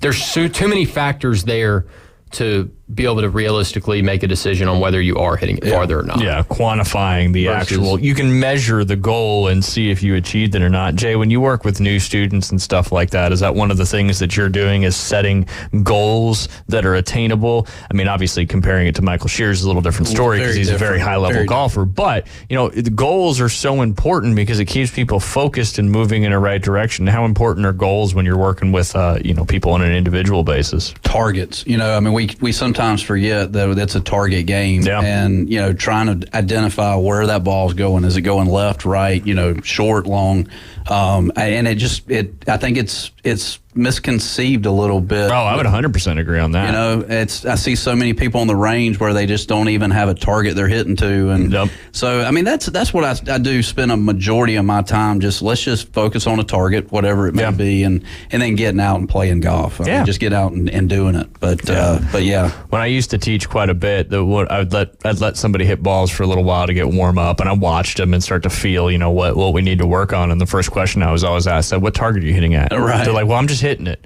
I said, "Well, if you're not hitting a target, you don't know what's happening. You can't quantify anything." And it's such a common thing you see in golf on the amateur, just recreational golfer level when they're practicing. I'm going to use air quotes for that one. Is it really practice, or are you just hitting balls? Because just hitting balls to no target is not going to make your game any better, because every time you hit a shot on a golf course when you're playing around, there should be a target, whether it's the fairway and whether it's, you know, and it should be small targets. And that's another thing, you know, you talk about practicing to a target on the driving range. When you're trying to hit shots on a golf course, and you can probably attest to this, hopefully I'm not just talking out of my butt here, but when you're hitting in a fairway, you're trying to hit to a small target, because what do they say, aim small, miss small. And when, you know, you just take the whole fairway as your target, that can mess with your alignment, and then all of a sudden, why am I not hitting any fairways? Well, you're lined up down the right side of the fairway because your whole target in your mind is the entire fairway. And that's why alignment is so important. And so many, I mean, I could talk about alignment for days, because so many people align their body to the target, which is not how you set up to a golf shot, because you're not hitting the golf ball with your feet. That's the right. golf ball is a good few feet away from you, depending on what club you're using, and that's another epiphany that a lot of people don't realize. Yeah, and the, you know, par fours and par fives off the tee box, you know, we've talked about this. We don't have a target we're hitting to. We've got that huge fairway out there. I'm sure Michael can attest that he probably finds a pine tree, a water tower, a cell phone tower. You got to find something in the background. It could be the sun, I mean, or whatever. You know? But yeah, I mean, it's a target oriented game, and we kind of get away from it at times. Which is funny. It's so target oriented, but we don't practice target oriented. That's right. Unless you practice correctly, which there's a lot of people that do that, but there's a lot of people that don't as well. So That's right. just a simple, you know, Jay Henley tip of the week: always practice to a target, whether you're on the golf course or on the driving range. But I do want to get Michael's perspective. Let's take a quick break, and then we'll follow up with that question. You're listening to the Inside Drive live here on ESPN Northwest Florida. We'll be right back.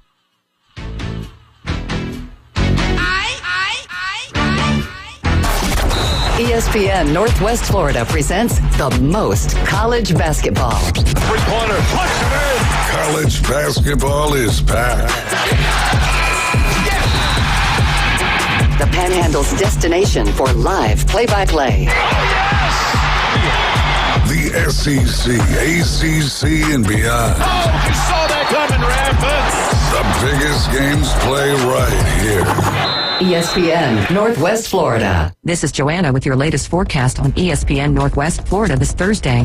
The rest of the day, some clouds and 65 with a light breeze around 6 miles per hour coming out of the southwest. Tonight, mostly clouds with lows around 53. Tomorrow, mostly cloudy most of the day aside from a small chance of sprinkles in the evening and a temperature near 63. Moving into Saturday, about the same with a high of 60 and moderate rain. This forecast is brought to you by Ellis Agency Insurance. Thank you for listening to ESPN Northwest Florida. Rely on it. PCB Hobby, the beach's premier hobby store for sports cards, comics, coins, and trading card games. PCB Hobby carries the largest selection of boxes and packs from the latest releases of brands like Topps, Panini, Leaf, and more. Looking for a specific player or team? PCB Hobby has a wide assortment of raw and graded cards. They carry parallel rookie, game used, and autographed cards in both modern and vintage. Have a collection you want to sell? We buy, sell, and trade. PCB Hobby on Back Beach Road, just east of Florida Linen. Call 850-320-8388. Hey there, business owners. Do you feel lost in a sea of numbers, struggling to navigate your day-to-day accounting? At Lighthouse CPAs, they specialize in guiding businesses to make more money and keep more of what you make. From bookkeeping to tax planning, they've got you covered. Plus, with their user-friendly software, managing your finances has never been easier. Spend less time on paperwork and more time growing your business. Call Lighthouse CPAs 850-785-5254. The only place to get sports betting coverage on the radio. Is this legal? Broadcasting from the Bill Kramer Chevrolet Buick GMC and Kramer Marine Outdoor Studios. It's the Inside Drive with Brian Mulvey on ESPN Northwest Florida. This is how we do Welcome back. You're listening to The Inside Drive on this beautiful Thursday here in Bay County. We got Michael Shears in studio, Jay Henley across the table, our director of instruction, and my man in his green Baltimore Orioles hat. If I got that correct, I think I did. Yes, sir. Looking good back there. That's DJ Davey Crockett, the Afternoon Underdogs, coming up at 4 p.m. this afternoon. Real quick before we get back into this fun golf conversation, which I absolutely love, and we'll get back to your question for Michael here in a second, Jay. Had some exciting news announced earlier today having to do with a game we all know and love and remember. I think the last time it was played is, if I have it off the top of my head, early 2010s, if I'm not mistaken. Is that about right, David Hayes? We went through the covers that one time, but now I've got nothing. Oh, college football? Yeah. The last one was 2014. Okay, 2014. So that's right, 10 years later.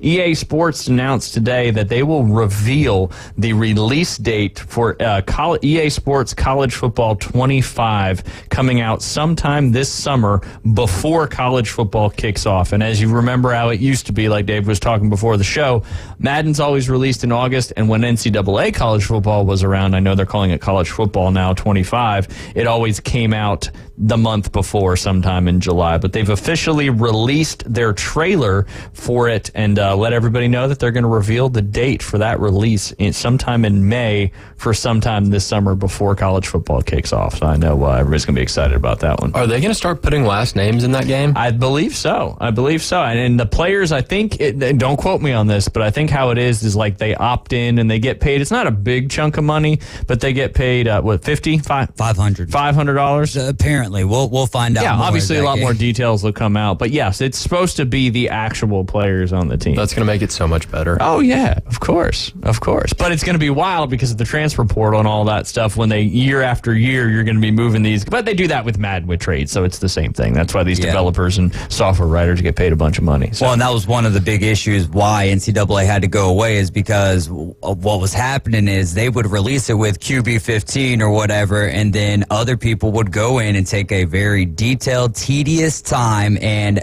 fix all those roster names and try to get the players as close to their likeness. And so we would go download those rosters, and all of us are playing with the actual players at that point. And they're like, hey, name, image, likeness. You guys are using it regardless, or it's being used on your platform regardless if you're setting it out like that or not.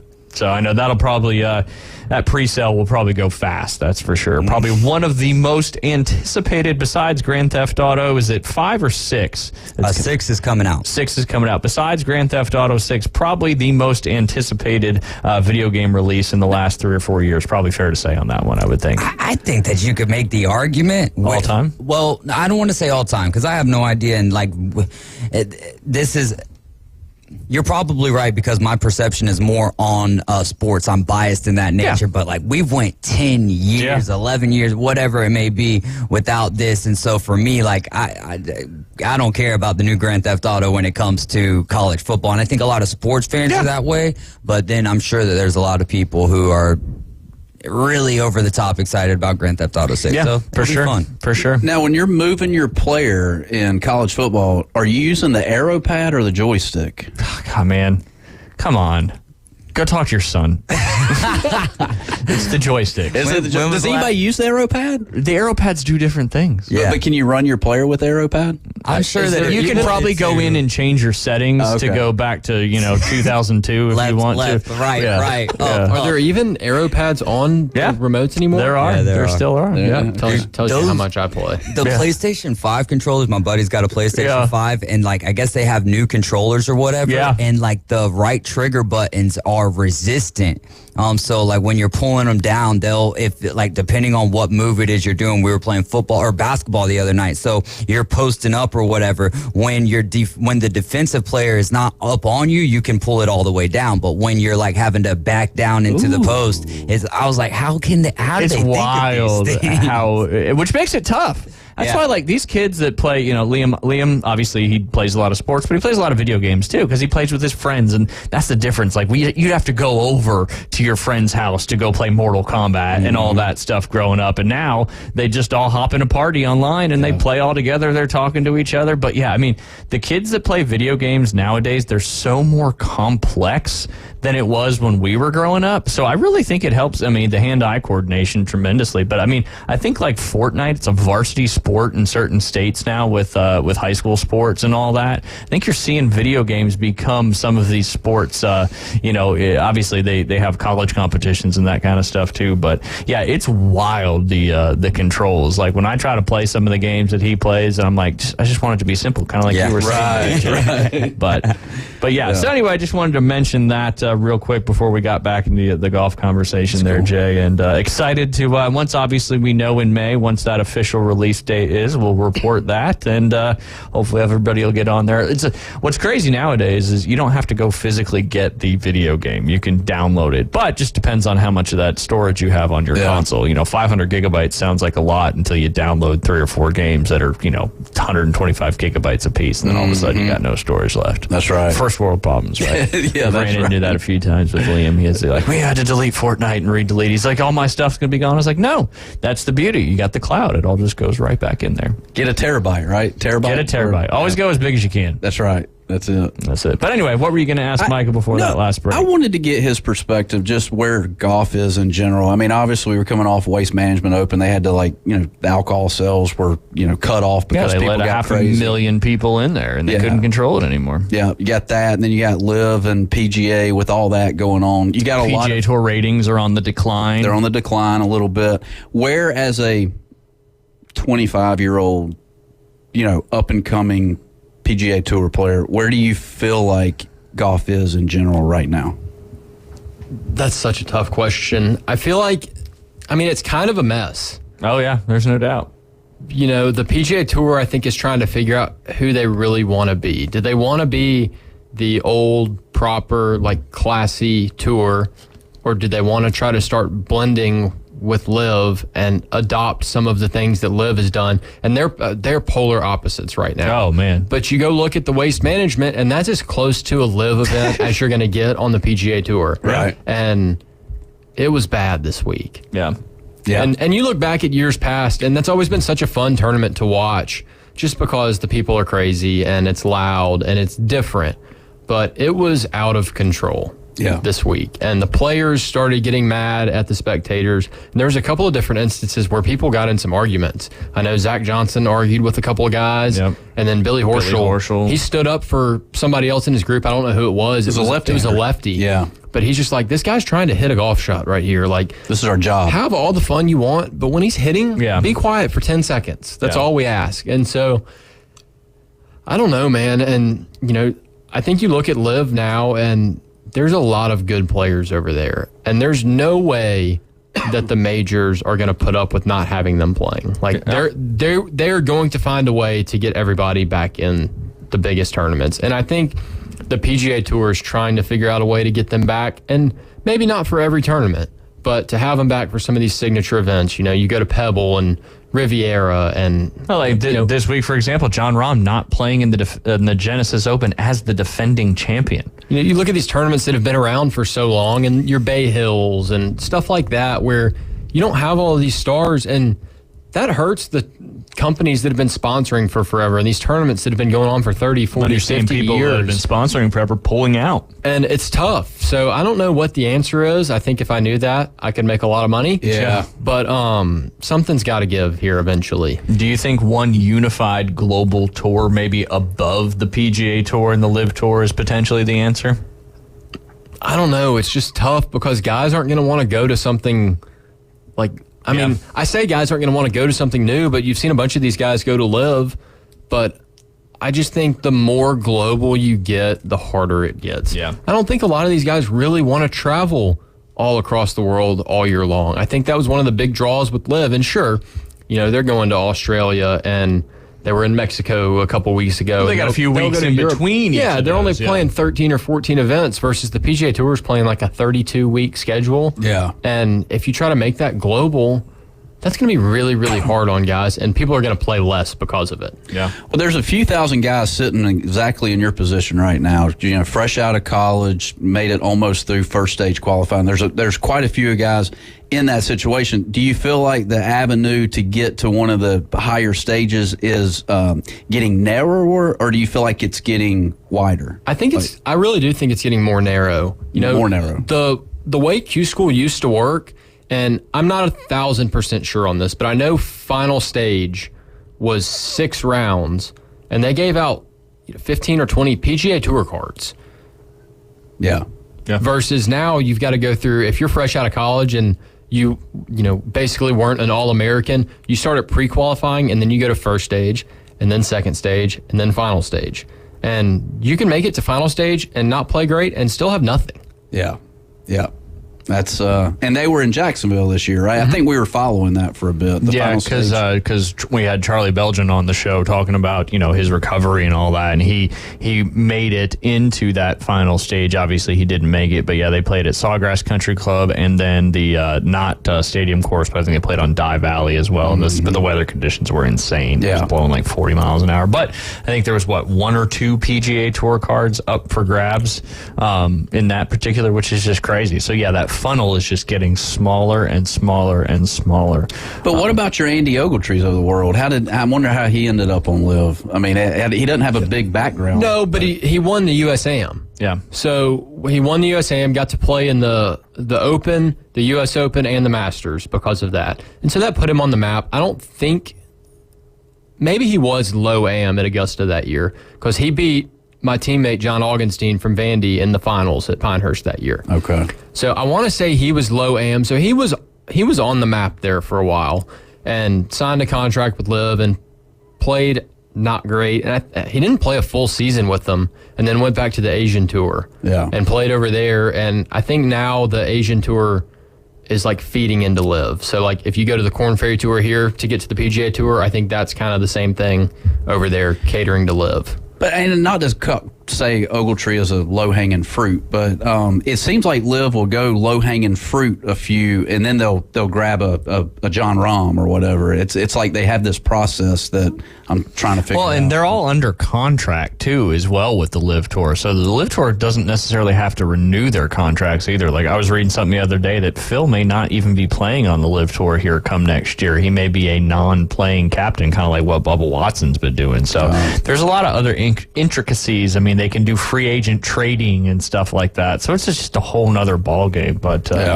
But yeah, it's going to be interesting to see how it all shakes out. Everybody's been talking about when's this merger going to happen? Well, we don't even know if the merger is going to happen because the $3 billion investment deal with the Strategic Sports Group that the PGA Tour has entered in may potentially take the Saudi opportunity completely off the table. So the PGA Tour may still be able to sustain as is right now because of that investment, because they needed money for these signature events and these huge purses to try to keep guys on the PGA Tour, because at the end of the day, it's all about who's out there, so that the sponsors know eyes will be on that tournament, so they're willing to spend that money. But like I said, Wells Fargo's pulled out of that tournament. I think this is their last year. Farmers Insurance isn't going to be the title sponsor of the Torrey Pines event anymore. And if you continue to see some of these guys move to different tours, the sponsor dollars, that's what moves the needle. The PGA Tour, what happened was the PGA Tour was exposed. They kept everything under wraps for so long, and there's a lot of players that just got tired of it, and that allowed the opportunity for the LIV Tour to come about and pull big names because they didn't want to play golf every week in and week out. And, obviously they were offered a lot of money. And that's, John Rahm, he just couldn't you can't turn down that kind of money because you're not going to get that opportunity again. But it'll be interesting to see how it all goes because, Jordan Spieth, Tiger, I don't know if you read all that. Tiger has kind of agreed more with Jordan Spieth than Rory McIlroy. Jordan Spieth believes that the tour can continue to sustain with this investment from the SSS, the Strategic Sports Group. That's a tough one for me. That is a tough one. So Jordan Spieth thinks now that there's no need for the merger and thinks the PGA Tour can sustain on its own and keep doing its things, where guys like Rory McIlroy have kind of now came out and said, you know what, if Saudi investment money is what we need, Saudi investment money is what we need. And Rory's even said we need to make a pathway back for guys to come out on the PGA Tour, where guys like Jordan or a lot of these other guys are like, no, I don't think they should be allowed to come back, or if they do, they've got to pay some kind kind of significant penalty. So the future of golf is going to be a very, very interesting. This year is just going to be wild to see where it goes. I just hope they make good decisions for the future of the game, because like you said right when we started this conversation, it's a mess right now. Yeah. And they got to get some stuff figured out pretty quickly, because at the end of the day, if people aren't watching it as much, that affects everything, and that bleeds down into the green grass levels and all that particular stuff. So, do you have a question for Michael? Steve Wiley texted in. What kind of technology do you use to improve your game? Videos, swing meters, etc. So I'm doing a lot of video.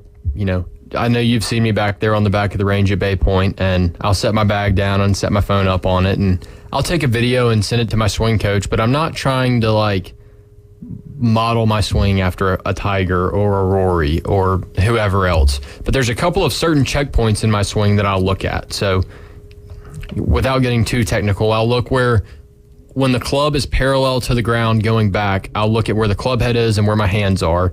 And I know if there's a couple positions like that in my swing where the club looks like where it should be and like it's there, I know that I'm going to be fine. And if it gets a little bit off, I'll take a video. And if I'm out there hitting it really good, I don't really worry a whole lot about it. Yeah. But so, that's the biggest thing with video, but I don't dive into it too much. I just like to be able to send it to my swing coach and say, hey, check it out. Does it look good? Anything jump out at you that's way off? And if there is, we'll address it. And if there's not, I'll just kind of keep going. But in terms of like actual technology, fancy launch monitors and stuff, I love to get on TrackMan every now and then. I wish I could do it more. It's something that I did a lot in college and I miss having access to, just purely for hitting wedges. I'll sit there and hit wedges from 60 yards to 120 yards, and I can do it for an hour and a half every day. Yeah. It's such an important part of your game and part of your scoring game, that's for sure. Do you have a question, David? I do. You got one more segment? Oh, yeah, I'm here. Yep. All right, then. Let's take a quick break, and we'll finish out this fun conversation about this crazy game of golf that we all love. You're listening to The Inside Drive live here on ESPN Northwest Florida. We'll be right back.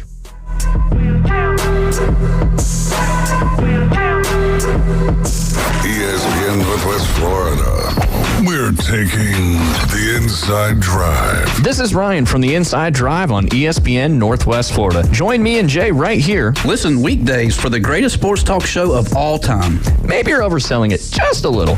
The #1 sports talk show in the South. Dial that down a little more, Jay. Okay, how about this? The Inside Drive, weekdays 11 to 1, ESPN Northwest Florida. It's the only sports talk show on in that time slot. Nailed it. With over 65 years of combined experience, Instant Replay Sports Cards is happy to help you take your collection to the next level. They carry all the new hobby boxes, signed memorabilia, and supplies. New and vintage cards in Pokemon. They sell and trade cards and are always looking to buy. They're an authorized source for Topps, Panini, Upper Deck, and Leaf cards. Instant Replay Sports Cards is open 7 days a week at 752 West 23rd Street, down from Academy Sports. It can always be reached at InstantReplaySportsCards.com. My name is Linda Cope, founder and president of Warrior Beach Retreat. Line the streets February 22nd to honor the men and women who have served and sacrificed for the freedoms we enjoy. Attend the ceremony, which is free and open to the public, February 22nd at 7 p.m. at First Baptist Church of Panama City. Colonel Alan West will be the speaker. Information for the parade route and ceremony are on our website, warriorbeachretreat.org. Never forget, freedom isn't free. We saw this firsthand after our son, Army retired Sergeant Joshua Cope, lost both legs above the knee and wounded his hands by an IED blast in Baghdad, Iraq. When a soldier goes to war, a family goes to war. We are a local 501c3 charity not affiliated with Wounded Warrior Project. Donations are needed and much appreciated for us to continue the vision to bring hope and healing for the combat wounded warriors and their loved ones. God bless you all, and God bless America. You hear it first. Sports talk right now. Back to the Inside Drive with Ryan Mulvey. I know it seems a bit overwhelming at first. Broadcasting from the Bill Kramer Chevrolet Buick GMC and Kramer Marine Outdoor Studios. Something makes me think you'll get used to it. On ESPN Northwest Florida. Chicken. Oh, Project Pat. You got to watch out when you're changing those compressors on those AC units, making sure you're keeping your head on a swivel. You got that right. Working on that kind of stuff. Old Chicken Head bringing us back in. You're listening to the Inside Drive live here on ESPN Northwest Florida. Fun show today, hanging out with Chris Fall, and I've been hanging out with Michael Shears talking golf. Always a good time to talk golf. One quick thing I want to get in back before we dive back into the golf conversation is if you love records and you love seeing history being made, tonight Caitlin Clark has only 8 more points needed to break the NCAA women's basketball career scoring record, which, in other words, she's going to score 8 points. She just hung, I think, 21 points in 26 minutes the other night. So if you want to tune into that game, if you love witnessing sports history, there's an opportunity for that to happen tonight as they will be taking on, I got to find out who Iowa is playing tonight. And I know they just beat Florida Gulf Coast University, but 8 points she needs to become the all-time leading scorer in NCAA women's basketball history. Pretty cool stuff there. Pretty cool stuff there. Caitlin Clark. A lot of fun to watch. And David, you had a question for Michael before we hit that break? Yes, I did. Yeah, and I really love like the simplifying of things, and like if you're hitting the ball well, like why try to worry about, well, am I doing it right to hit the ball well? Because so when you send something to your swing coach, what is that like? When is everything that he says you just completely follow because he's your coach, or is there like a conversation? Just kind of that process. There's definitely a conversation, and I think the great thing that I've got going with my swing coach is he's not like a legitimate swing coach. Like, that's not his job. Mm-hmm. He just wanted to help me one day because he was the member of the club that I was a member at, and he just wanted to see me play better. And so I can push back, and it always leads us to somewhere better than where we were. So he can tell me to do something, and I'm like, that feels terrible. I don't want to do this. And he goes, well, here's another way we can get to it. Or if that's not going to work, let's try this. That'll hopefully lead to the same outcome. And so I think we accomplish more doing that versus him just saying, take the club back shorter or this or that. And I just do it, and, it might work, it might not. But when you can kind of like pick it apart and find different ways to get the same thing done, I think you grow a lot more. And it's easier to take it out to the golf course, and like if you're hitting it bad, if it's something that I've figured out, like, okay, I'm hitting it right, and he said this is why I'm hitting it right, I've now figured out on my own how I can not hit it right, and I can also have what he has said. So I've got different options kind of in the moment to figure it out and see what's going to work, under pressure. I love that. More clubs in the bag, essentially. For sure. Nice pun there, David. That's good stuff. That's what's so wild about golf is it can be overly complex, but the simpler you make it, the easier it is. That's for sure. I really like what you said when you asked Steve's question about using technology and all that kind of stuff. Like, you see so many guys, and I've seen it personally, guys and gals that just get so caught up in so many minor details and looking at this movement and slow motion and all that stuff that it takes away just from swinging the golf club and playing the game of golf. Now, there's some people that need that in order to play good golf, but it's just, you can overcomplicate it so quickly and things can go south so fast. And I know that's why you love to really teach the game more of a feel and just kind of swinging the club thing more than diving into, exactly what degree your hands are, when you take the club back to the top and stuff like that. So last night I was listening to, they were interviewing Martin Truex Jr., one of the NASCAR guys, right? He's from New Jersey. There you go. Yeah. He drives. He grew up in Wall Stadium, right there in Wall, New Jersey. Kind of look alike. We're pretty much the same person. Are you? Dude, about that the same is age. a good point, Jay. They do kind of look alike. You get you a Bass Pro Shops car. Hey, I'll get in there. But they were interviewing him last night, and they said, Martin, you've been doing this for 20 years. What's changed? And Martin said, man, 20 years ago, we would already be at Daytona 2 weeks ago. We'd be in the car. We'd be testing, trying to figure it out. Well, now that's changed to more off-track stuff. It's like this is the first time this week right now that they're being strapped into these cars.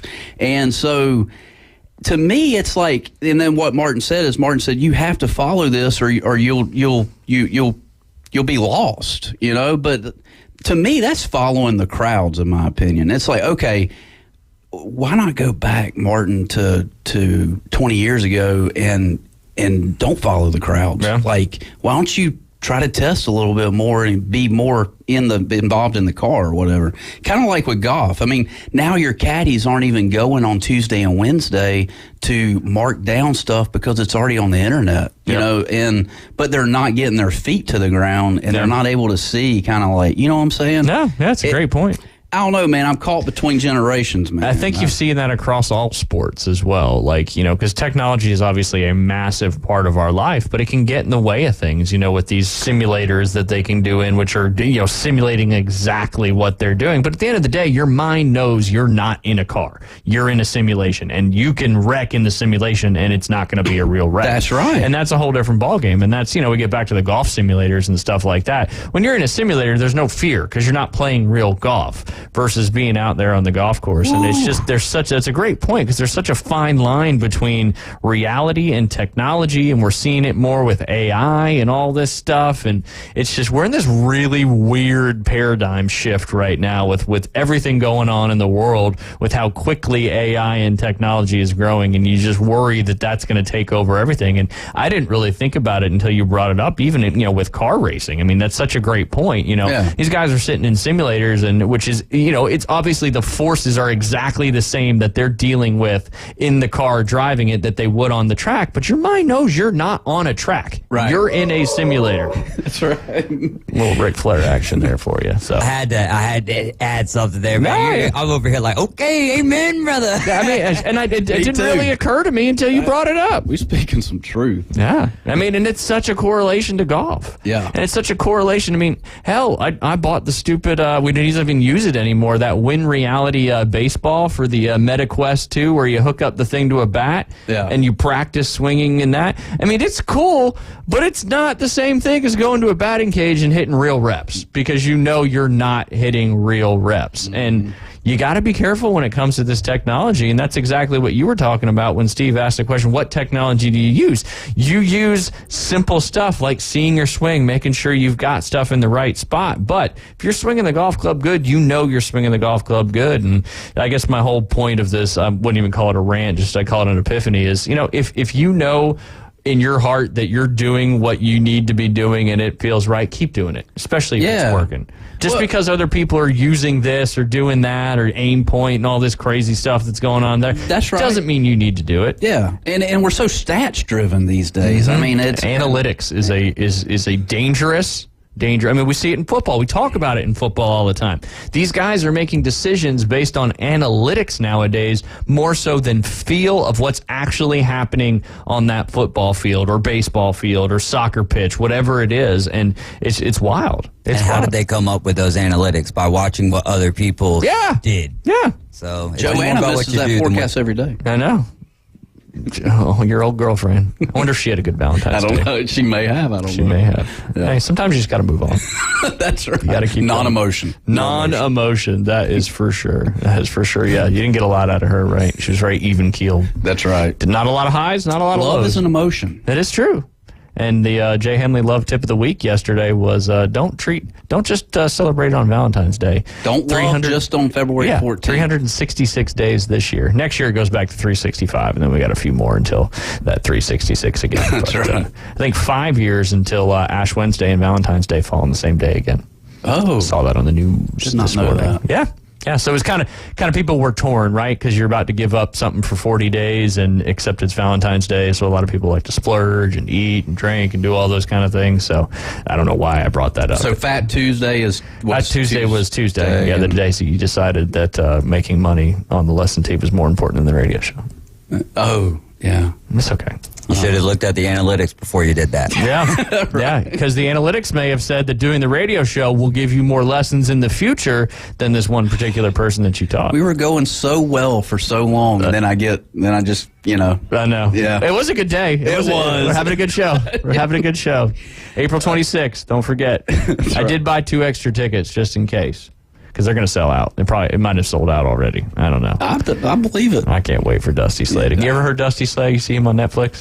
If you have Netflix, you need to watch Dusty. If you like stand-up comedy, he is fantastic. He's extremely dry. He's from my wife's neck of the woods up there in North Alabama, and he's just one of those guys that kind of tells it like it is. Not not Mitch Hedberg, because Mitch Hedberg was crude, but very common sense delivery comedy. Is he like Nate Bargatze-ish? A little bit, yeah, a little bit. I'd say a little more like awkward and dry. Okay. But yeah, and the whole reason I brought that up is because we've been talking about him for a couple weeks, and then found out late last week that he's coming right here to Panama City Beach on April 26th. So I was like, come on now.